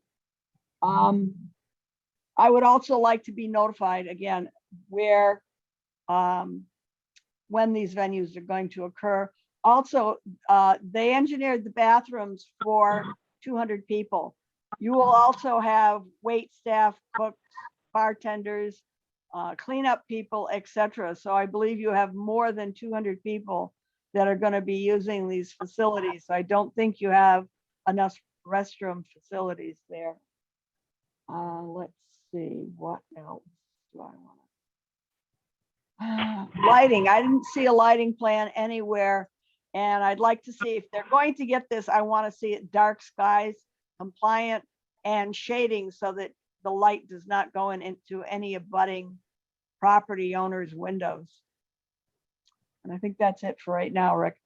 Okay, thank you. I appreciate your concerns and your comments and thank you. Okay. Okay, next up is Nikki Kelson. Hi, thank you.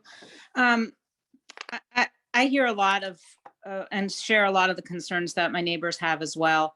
And I Nikki, had, for the record, could you just give oh, your sorry, address? sorry. Yeah. That's okay. It's not a big violation. Oh no, don't kick me out. 5 Baker Hill Road.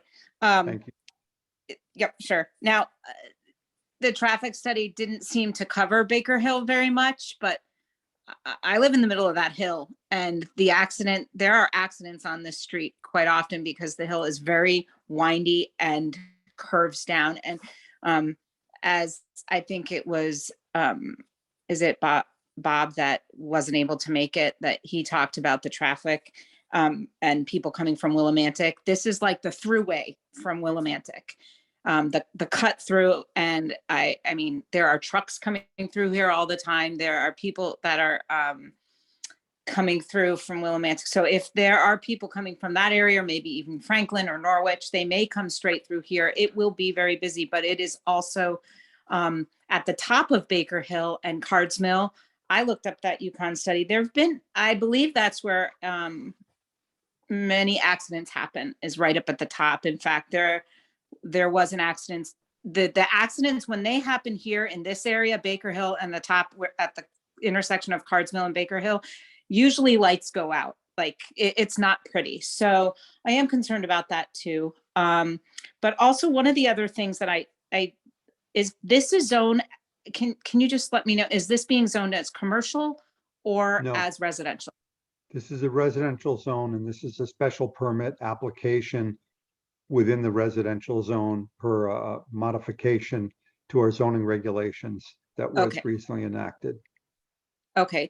I've seen comments people make, in our Columbia Facebook group, that this will, and I know you mentioned before, this is not the wheelhouse of planning and zoning, but that this will decrease our taxes and et cetera, et cetera. So I think it should be made very clear that this is going to be zoned as residential, not Just to commercial. be So, more accurate, I apologize. We Yeah. don't have a residential zone in town. We have a residential agricultural zone. So the zone specifically is an RA zone, residential agricultural. okay. Okay. So, alrighty. Well, thanks. Okay, thank you. Thank you. Next up is is it Glover Ray Smith? Yes, sir.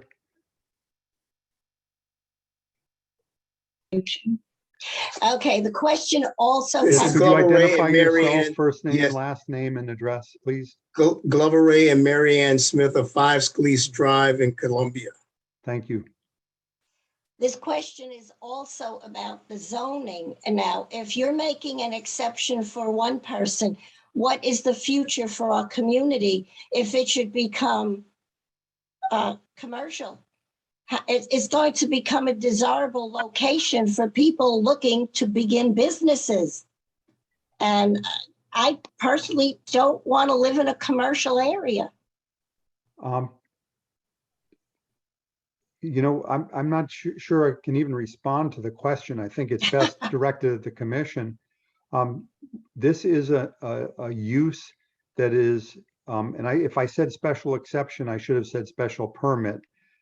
We have a provision for special permits for certain kinds of uses, very narrowly defined, with subjective review by the commission in a residential agricultural zone. So this is an application made for a special permit allowed use within a residential agricultural zone. If you have a lot of more broad questions about zoning in general and what it allows and what it doesn't allow, that would be maybe a topic for information that you could get from our planning department or direct questions to the commission. So I'm not sure what the question is. Do you know what the question is? Well, she basically is saying she was wondering if in the eventuality, if this goes through, would this area then be open as far as getting other special permits to have this made into a commercial area instead of residential?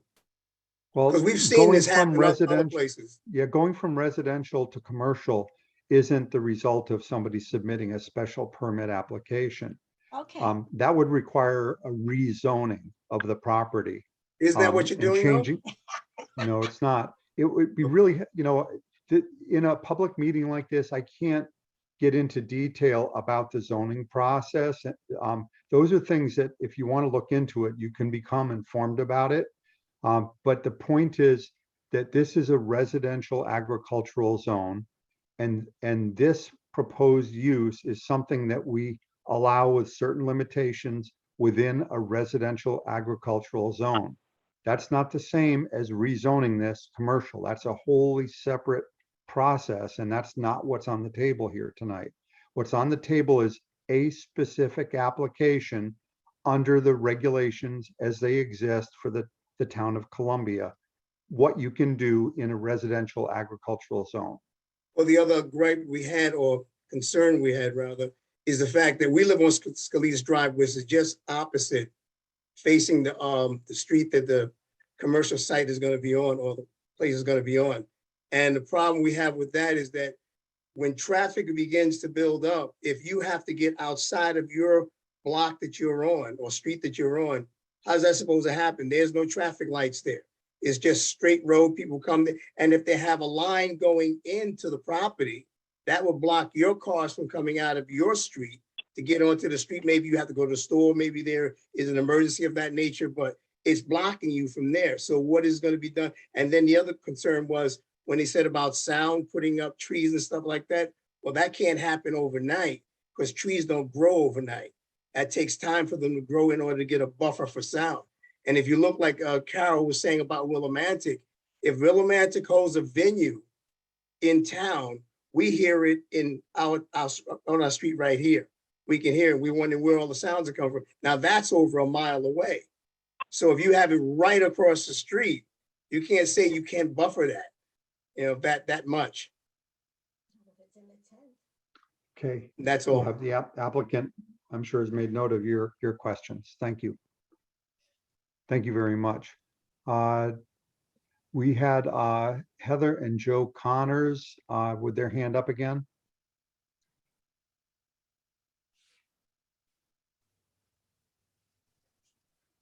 Then we'll move on to Carol Williamson. Carol, did you have another comment or question? I do have another question, Rick. Carol Williamson, 12 Garland Road. I'm concerned that there's some misunderstanding of people in town that this venue will bring taxes to town. That's not the case. This is a tent. A tent is a temporary structure. There is no tax revenue from it. It's also a gravel or stone dust parking area, which is also untaxed. So there's no benefit for the town to have this in there. And I concur with what Glover said.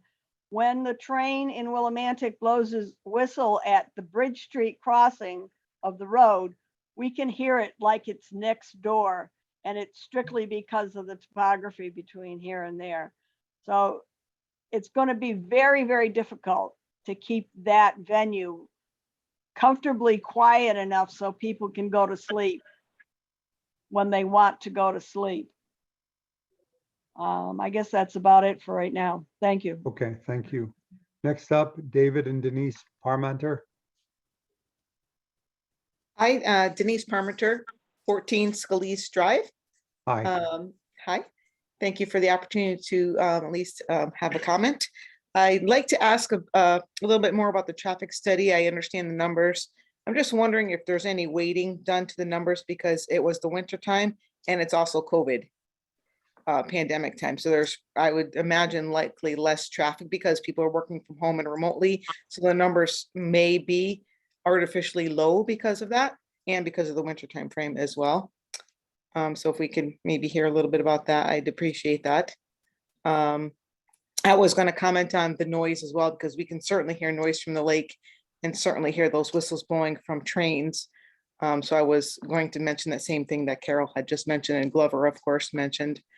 And then since somebody mentioned that there might be a lower tax or mill credit here, I was wondering, and maybe this isn't the correct place because nobody's brought this up yet, but has there been any studies to the other property areas where this increased values of corresponding lots or decreased values to areas, given that Scalise is directly across from maybe the cut-in for the area?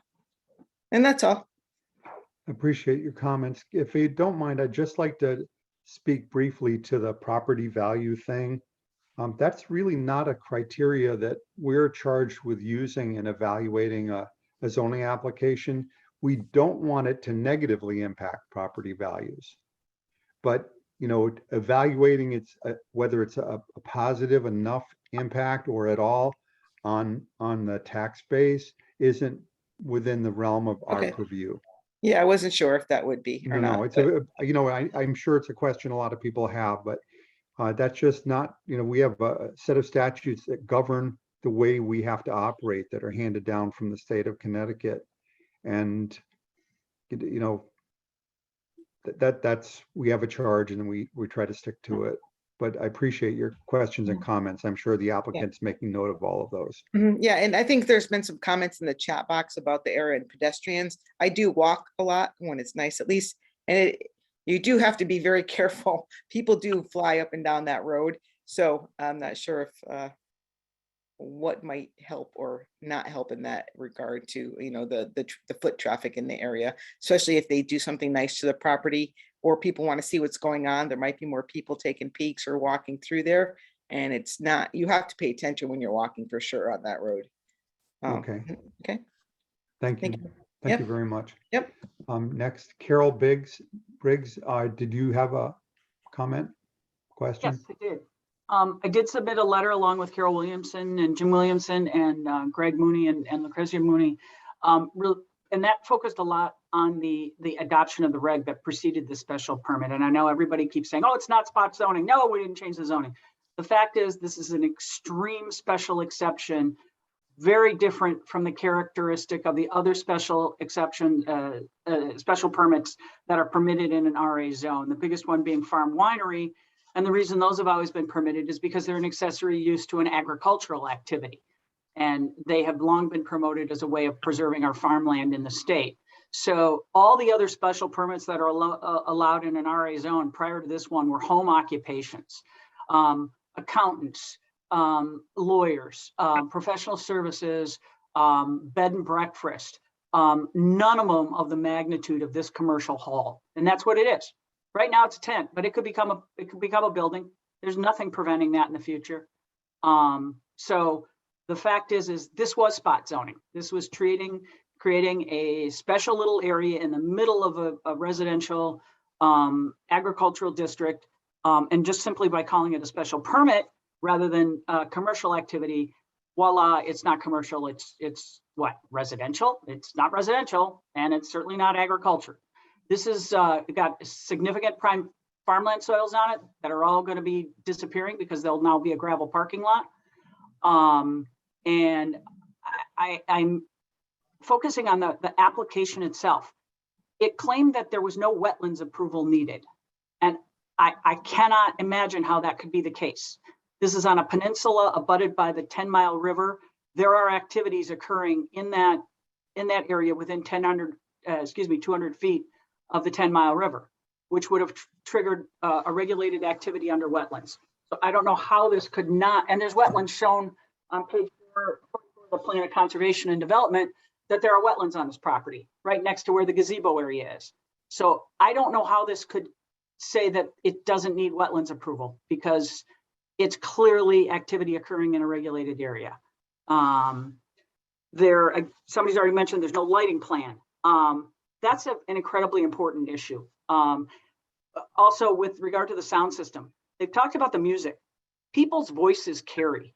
You're going to have 200 to 250 people down there. That's a lot of noise that will occur outside the tents because they're going to be walking around the property. That sound will carry. That's not what's focused on in the regulation. The special permit focuses on the background music. It doesn't talk about the other noise, ambient noise that arises out of a large gathering of, quite frankly, excited, happy, partying people.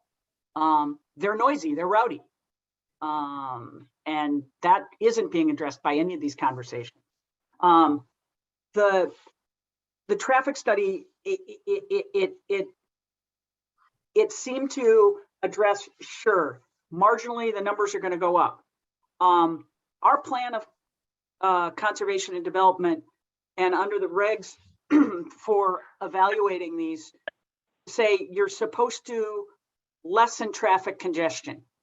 That's one of the things that's supposed to happen under when you're looking at reg amendments under CGS 8-2. This is increasing traffic. So the proposal itself should never have been approved because it wasn't consistent with the comprehensive plan of development. It wasn't, certainly doesn't promote the health and general welfare of the neighborhood. It doesn't encourage the most appropriate use of the land throughout town. Everybody talks about they want to go to destination weddings. You know what? Go take a look at what Maine Moose has done. They're in a commercial zone. They've done a fantastic job cleaning up that whole area along the river. That is a destination location for an event. And they did it in a commercial zone. Well, how appropriate. And it's a long route. It's along 6, so it's easy in, easy out. Traffic's not an issue, and it supports the economic development in the town. This is out of harmony with the comprehensive plan. It's out of harmony with the Plan of Conservation and Development. You look at all the requirements in the Plan of Conservation and Development. This fails every one of them. It fails every one of them. It's not consistent with the plan. It's not consistent with the general scope of the purpose of our regs. It is not allowing for a consistent use in relation to the surrounding areas. It is going to impair the value of the adjacent properties. It's not a suitable use for an RA zone. The strange part is when this reg amendment was considered in June, it was rammed through. Right now, we have other reg revisions that have been considered for months and months and months, which is appropriate. Multifamily housing, cannabis use. Those are still being evaluated and considered by the planning and zoning. I don't know why this got rushed through. There was no discussion in the summer of how this comported with the comprehensive plan of conservation and development. No discussion of how this, well, is everybody going to be okay when they put when somebody wants to put one up next to the lake, if they've got 25 acres? They didn't discuss how this impacts the town.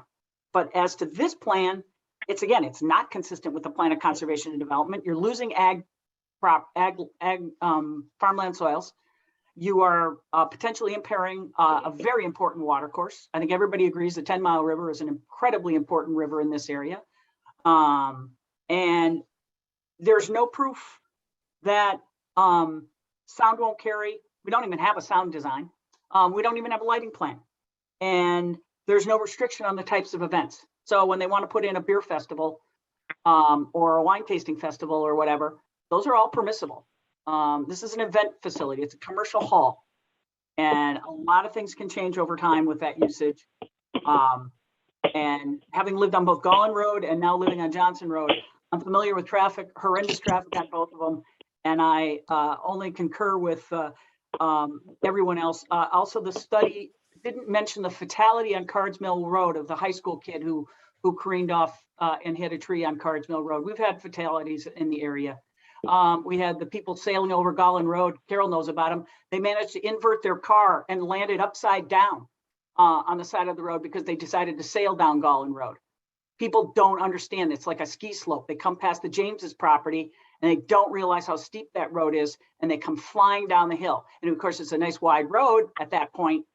And then they get to the bottom and go, it's narrow now. And it is an extremely dangerous road.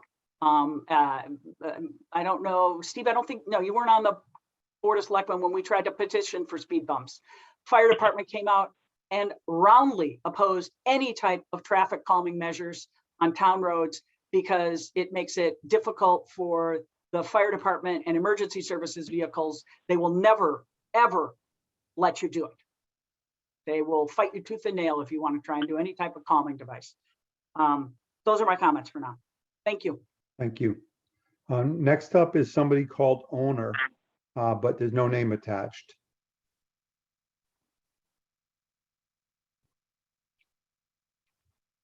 Okay, we'll pass over that. We'll go Heather and Joe Connors. Hi, I just wanted to follow up. Could you identify yourself again? Oh, and sorry, your address Heather for the record? Connors, 82 Cards Mill Road, and I'm sorry, I have my No, newborn they in my don't lap now, apologize. so. It's fine. Thank you.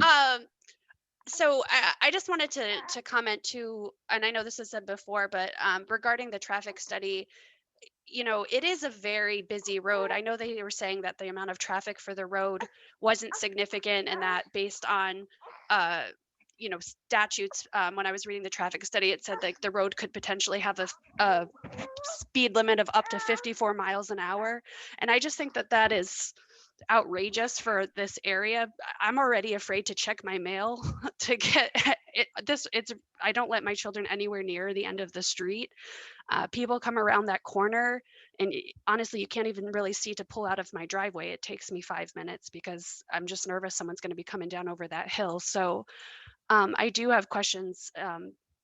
You know, would it be different, you know, not in COVID times, I know someone mentioned, but I don't know, to say that because current buses and trucks can go up and down this road no problem, that it wouldn't be an issue is really concerning to me, because I do feel like there are a lot of issues with cars coming up and down this road already.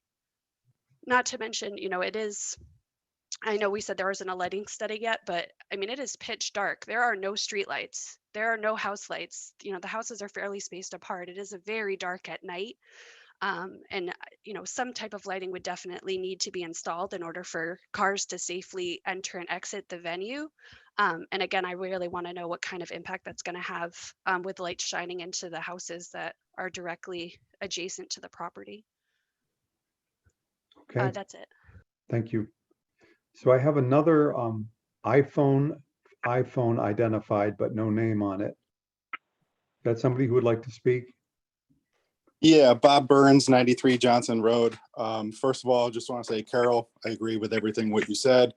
I do have a question. What made this go through as a special consideration? Is this because it's a temporary structure? If this was a building, would it still even be considered to start building, to put in as business? I was just curious about that.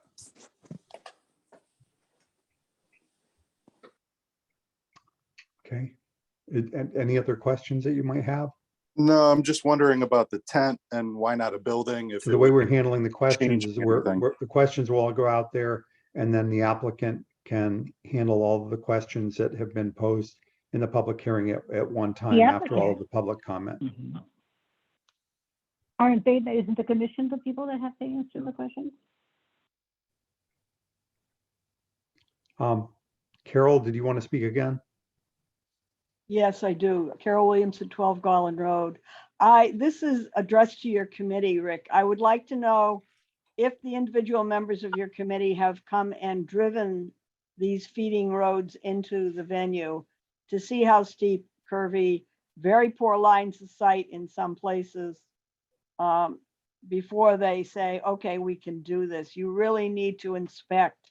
I'm on ZBA. Whenever we have an application, all members inspect the property, and I would ask that you would do the same. So noted. Thank you. I'm gonna ask that anybody who wants to comment this evening get their hands up now, because I don't want to keep adding to this cycle at the end of all of the hands up, because we're starting to run out of time this evening.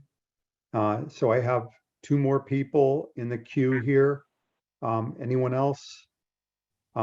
Christina,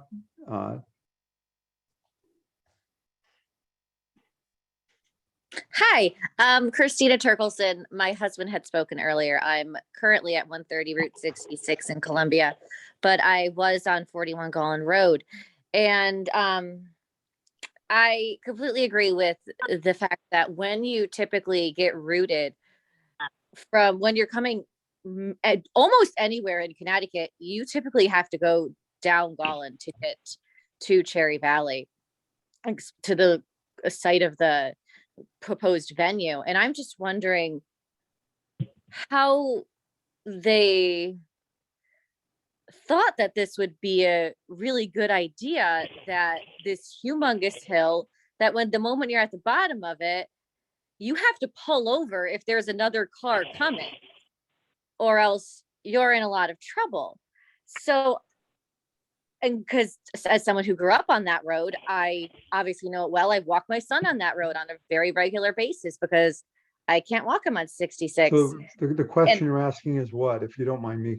my question is how when they did these proposed routes, when the engineers drove around these side roads in Columbia, how they really looked at them and said, yes, we should go with this as a proposed venue, when it's an unsafe road on a good day. All right. Like what factors That's your did question. what factors did the engineers use when they were going down the roads and thought we should go with this? Okay. Thank you. Anything else? Any other question or comment? No. Okay, thank you very much. Next one up is Mooney. Hi, can you guys hear me well? Yes. I spoke a little bit at the last Could- meeting, so could- yes, could you- 39 could you- Golland Road, 39 In your Golland first Road. name and last name? Greg Mooney. Greg Mooney, okay. I spoke a little bit at the last meeting, so I won't kind of repeat myself on my concerns. You know, I oppose this, but there was a few comments that you made in the beginning that I agree with, and it's about rigorously interpreting the laws. You know, that's what the commission will be doing.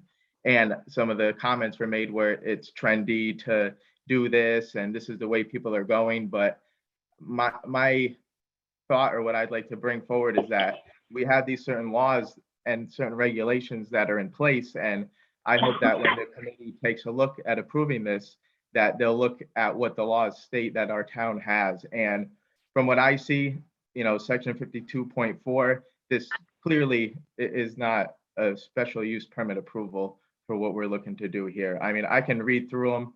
I won't bore you with that or bore people on the call, but I think it's important to know that it's not consistent with what we have in this town. That's my one comment. I actually have one question I'd like to ask as well. And it more or less is what constitutes an event. I know the maximum is 200, but if there's 20 people coming here, 10 people, is that an event? I mean, can we have like a rambling people here at all times? And what counts as an event, and who is going to enforce that? I don't think there's town officials that are going to have their job now is, you know, policing all the new regulations for the special permit requirement. So is it up to the residents? I mean, are we now going to have to police what's going on here? That's just a general comment I'd like to make. Thank you. No, I appreciate the comments very much. Thank you. Mr. Hoover? Yes, good evening. Jim Hoover here, 1A Baker Hill Road. I was just noticing that Mr. Joseph Stumpf has been trying to get everyone's attention for a period of time to get a chance to speak, so I'd like to refer to him. Okay, thank you. And I don't see him with his hand up, so. He literally has his hand up waving. Oh, okay. I'm sorry, I can only fit Mr. Stump. There's 3 pages of people. Can you hear me? Yes. Yes, I can. My name is Joseph Stumpf, 4 Baker Hill Road in Columbia. This is spot zoning. You can call it special use, but it's a permanent permit to have commercial activities on that property. That is a change in the zoning. This is spot zoning at as well defined as possible. I would like to know how it is not spot zoning, just because somebody said it's not. And thank you for, I don't know how to get my symbol up here on my computer, my hand, my raised hand. I apologize. We have 3 pages of attendees here, so I can't look at everyone all the time to identify who wants to. I'm going to scroll I don't through. know how to use this. This is my first time. so- Anyone else that wants to talk that doesn't have a hand raised? I'm just looking through all of the pictures of all the people attending. Okay. So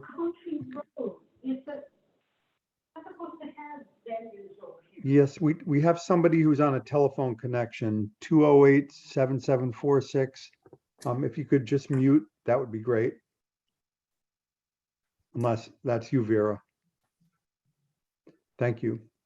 Rick, there's Holly Wells and Scott James also that are looking to speak.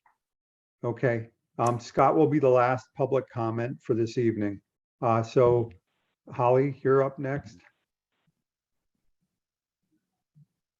Yeah, I want to know from the applicant, or perhaps maybe from this commission. I'm not sure who I'm. Oh, I'm sorry. It's Holly Wells, 100 Johnson Road, Yeah. Columbia. We have a phone, excuse me, Holly, 1 second. We have Sure. a phone number that keeps interrupting with sound. If you could please mute. It's the phone number is 860-208-7746. Could you please mute your microphone? Or Paula, can you mute that, the sound from that attendee? Thank you. Okay. Okay, Holly, go ahead. Thank you. Okay, thanks. I'm Holly Wells, 100 Johnson Road, Columbia. I want to know from the applicant, or maybe this board can help me understand, what will prevent changes to what we're currently looking at? You know, I mean, we're currently looking at a tent. What will prevent that from later down the road becoming a house or a building? We're currently looking at 200 people. What down the road is going to prevent that from being 300 or 400 or, 15 times a year to 30 times a year? What is there any assurances that we aren't just opening a Pandora's box here? That's the end of my comment or Okay. question. If I could address that quickly, because it's to the Sure. commission. We have a regulation in place. It's really a good idea if you read the regulation.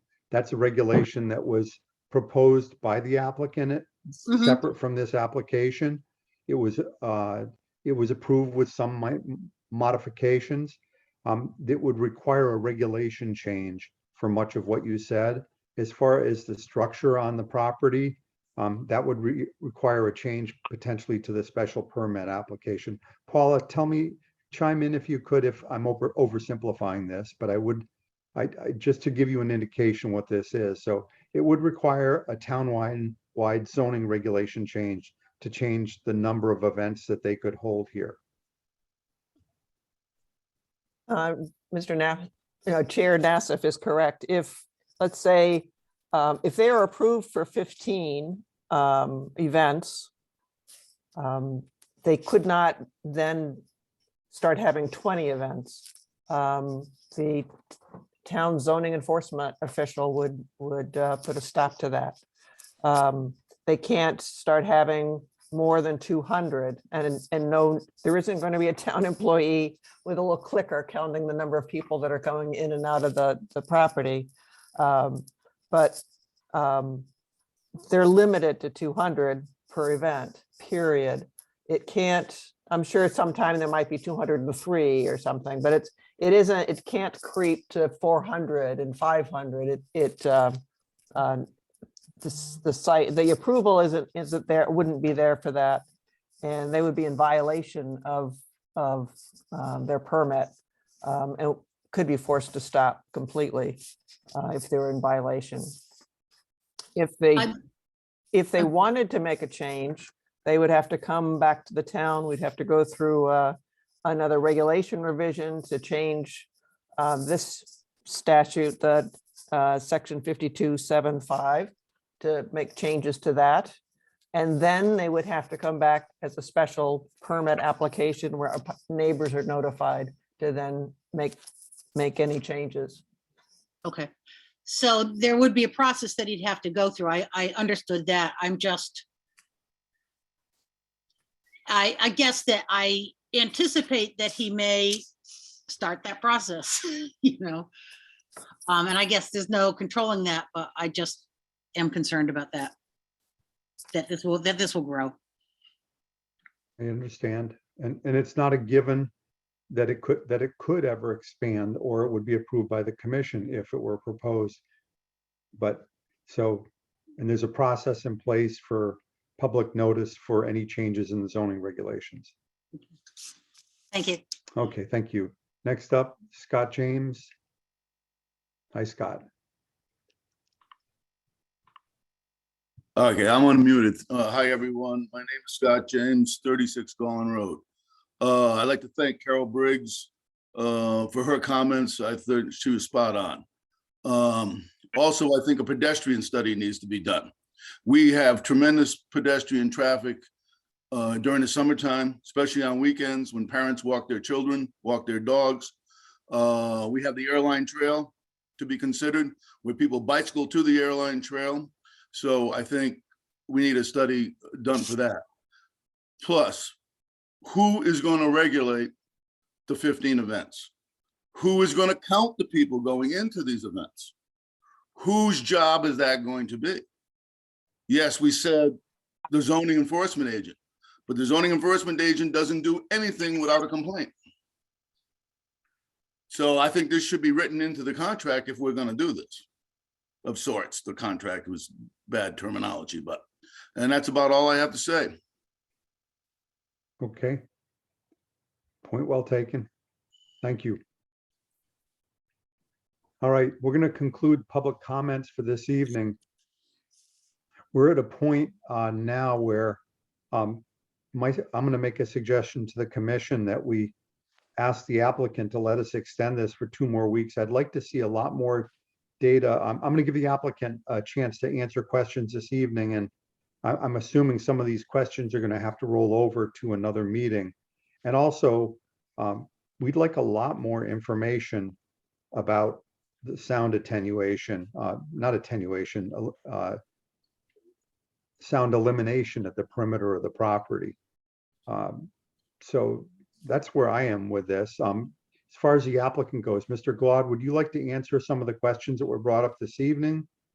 To the extent that you could answer them this evening, I think that would be ideal. If you want to defer some to another evening, I would propose that we understand that we're requesting that you grant us an extension to our next regularly scheduled meeting for the public hearing. Greg, are you on? I think we've lost Greg again. Norm? I'm hearing Greg from the next office, but I'm not hearing him on the feed here. So yeah, there's So in terms of the questions that came up, he's unmuted. I hear it. I see Greg's unmuted. Can you hear me now? Yes, I can. Oh, okay. All right. Thank you. We are willing to grant the commission an extension to continue the public hearing. I guess we won't answer any of the traffic ones tonight because I'll let Scott get things together for next month to respond to most of them. Most of them seem simple and just may need clarifications. We'd also like some time to come back with some of the lighting issues and the sound issues that you spoke of. Those are some things that we can get you some more information on. Some of the things that I can address tonight, I think you've already answered it, but a lot of people had the question of, what can we do or what's to stop them from having 15 events? I'd like to respond to that. It is part of the regulation that we can only have 15 events. The reason we came up with that number is the applicant lives here. This is his home as well. That is what he wanted. We were adamant about that when we were doing the regulation changes. So, that is one of the things we definitely want to do. I do want to add, in general, the applicant runs a facility over in Hampton, Connecticut. We had the same type of questions, all of the same questions. We had actually more people than we've had here in Columbia at our Hampton, when we did our public hearing for Hampton. That was 3 years ago. They had all of the exact same questions: emergency access, traffic, sound, noise, drunk drivers. Those are all the same things that came up. In the time since that was approved, I do want to point out that that facility runs all the time. There are 2 event facilities on that property. And in the 3 years, there have been no complaints from any of the neighbors that came out, and there have been no complaints from the town. As a matter of fact, one of your support letters that was entered into last month's public hearing is from the first selectman in Hampton, publicly thanking them for the good job that they do. Our applicant has a very good record of putting together a good project and meeting the regulations. I wanted to point that out because, again, most of the same, we appreciate the comments from the public, but all of these same, these same things came up at that time. The other thing I wanted to point out is I kind of looked at the similarities between the one in Hampton and the one here. In this case here, within a quarter mile of the center of where the event center or the event tent will be, we have 12 homes that are in that area. In Hampton, we have 14 that are within the event centers. We had more there than we do here. And again, there's been no complaints of noise. And we'll try to get a better handle on the noise situation for you. The only other thing that I will address at this time is I think somebody brought up, I think it was Carol Briggs brought up about how we could be doing this, that we stated we don't have wetlands approval. We did state for the record last month that we do have wetlands approval. They did an agent approval on this. The application was submitted. I don't have the actual date in front of me. It's in my notes here somewhere, but we did submit that as part of the record, and we do have wetlands approval here. So knowing that we're going to come back here, I guess, Mr. Nass, if you said that would be in 2 weeks that we would come back with the public hearing, just please confirm that for me. But we're willing to grant that extension and be back before you to answer more of these questions. Yes, it would be 2 weeks from tonight. So the 24th. Paula, that is our next regular scheduled meeting? I believe so. Okay. Yes, January 24th, yes. Okay, so that's it. It's I'm assuming that the commission wants to continue this. Everybody concur, commission members? Yes. Speak up if you don't. How's that? Okay, yeah. So we're gonna. Greg, can you send me an email granting a 14-day extension? Yes, I was just going to suggest that I will do that. Okay, thank you. And Rick, it would be good to have a motion to grant the applicant's request to extend the public hearing for 14 days. Okay, should we suspend this public hearing and make the motion, or make the motion from within the public hearing?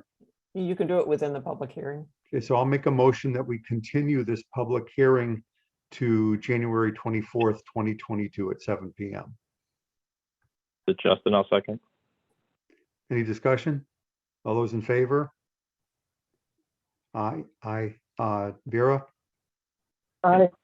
Aye. Okay, that's unanimous? Yes, it's unanimous. Thank you.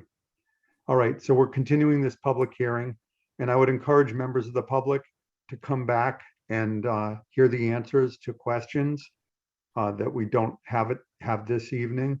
I really, really appreciate all of the public testimony, and we really take seriously the public's perspective and concerns. And I appreciate the applicants for their efforts this evening also. Thank you. So we're going to move on to our next agenda item.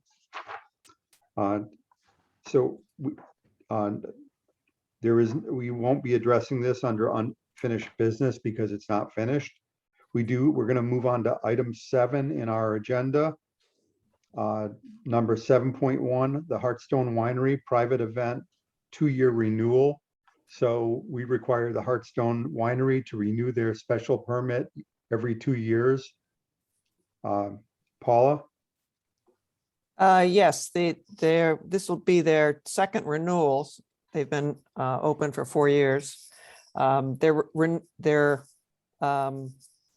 permit expires on January 22nd.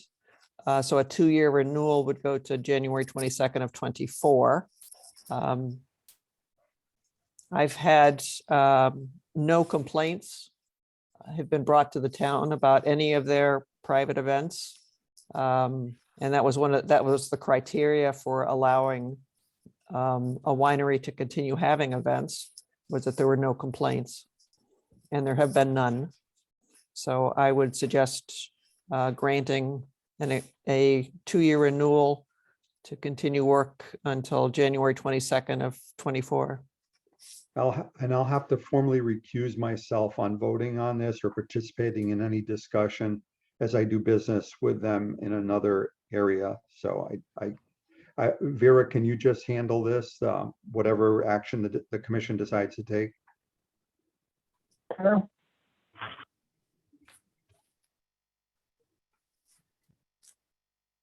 Would you like me to do a taking vote?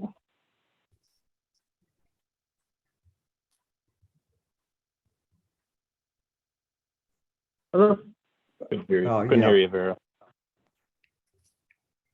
Yeah, I don't want to influence this in any way, but you would take control of the meeting and do whatever you need to do with this renewal. Okay, I'm assuming we would put it to a commission vote. Is that correct, Paula? Yes, correct. Okay.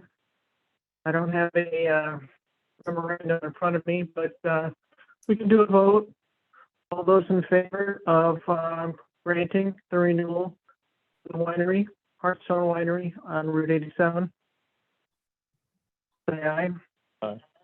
Aye. Aye. Aye. Aye. I believe that's unanimous. That's 5 and one recuse. Correct. One recuse and no no's. Okay, Thank you. we're all set there. Thank you. Next up is a modification to our agenda, adding item 7.2, 14 Newford Drive, a trailer, a construction trailer, is it? Yes, there was a fire. I'm sharing my screen here. There was a fire started from the generator that was connected to the house, and some of the house was damaged, and part of the house cannot be lived in, and that's where their son lives. And so they have actually already put a trailer on the property, and they were very apologetic because they didn't realize that they needed to have approval. So this is the request letter from, I had asked the adjuster, Carol DeMauro, who's working with their insurance company, to put this letter together.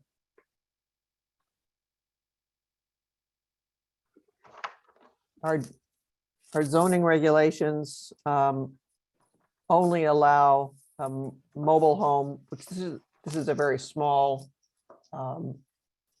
mobile home. They've had trouble finding a something that was small enough to fit on the property.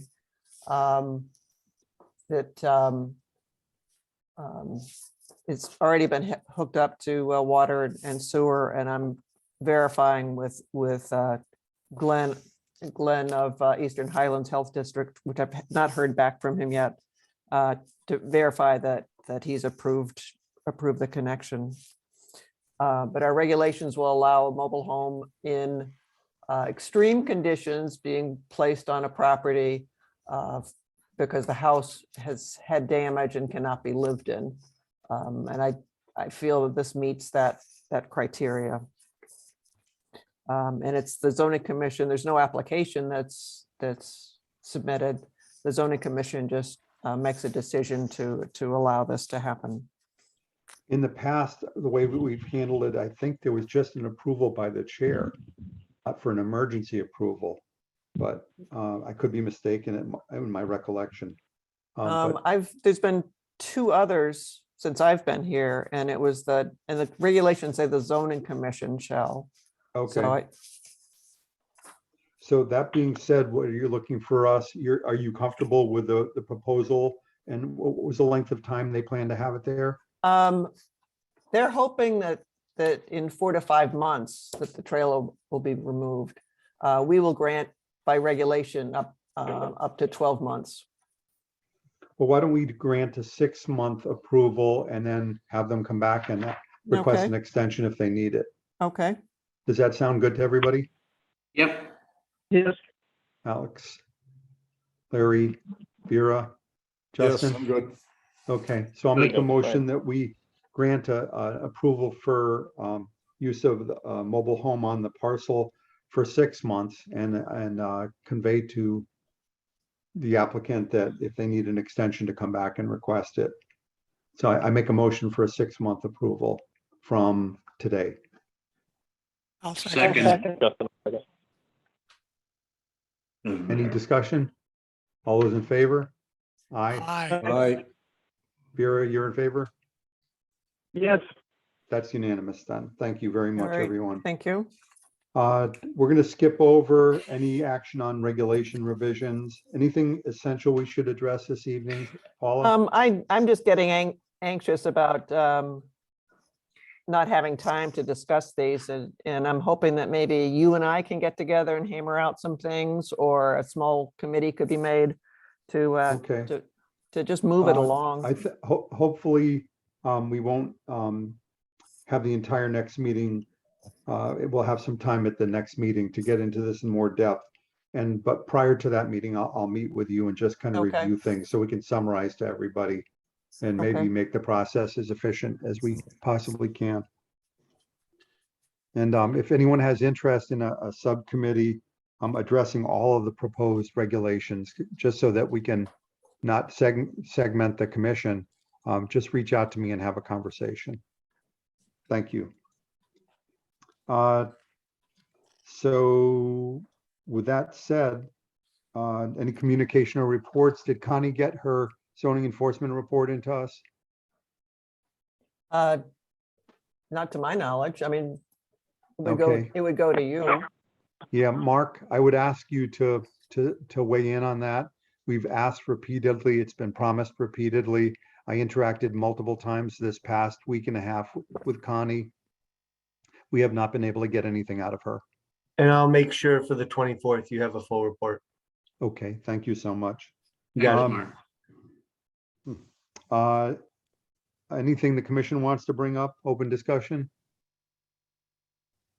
Okay, I'm gonna move past that. Audience of citizens, is there anything any member of the public would like to bring up to us that wasn't already covered by our agenda? Thank you. We'll move past that. There's nothing in executive session, so I'll make a motion that we adjourn. Second. Tom seconded that. All those in favor? Aye. Aye. Good I to take go. that as yes from Vera. That's unanimous. Thank you, members of the public. We appreciate your input greatly. Good night, everyone. Good night, all. Thank you, Paula and Mark Aye. and Steve.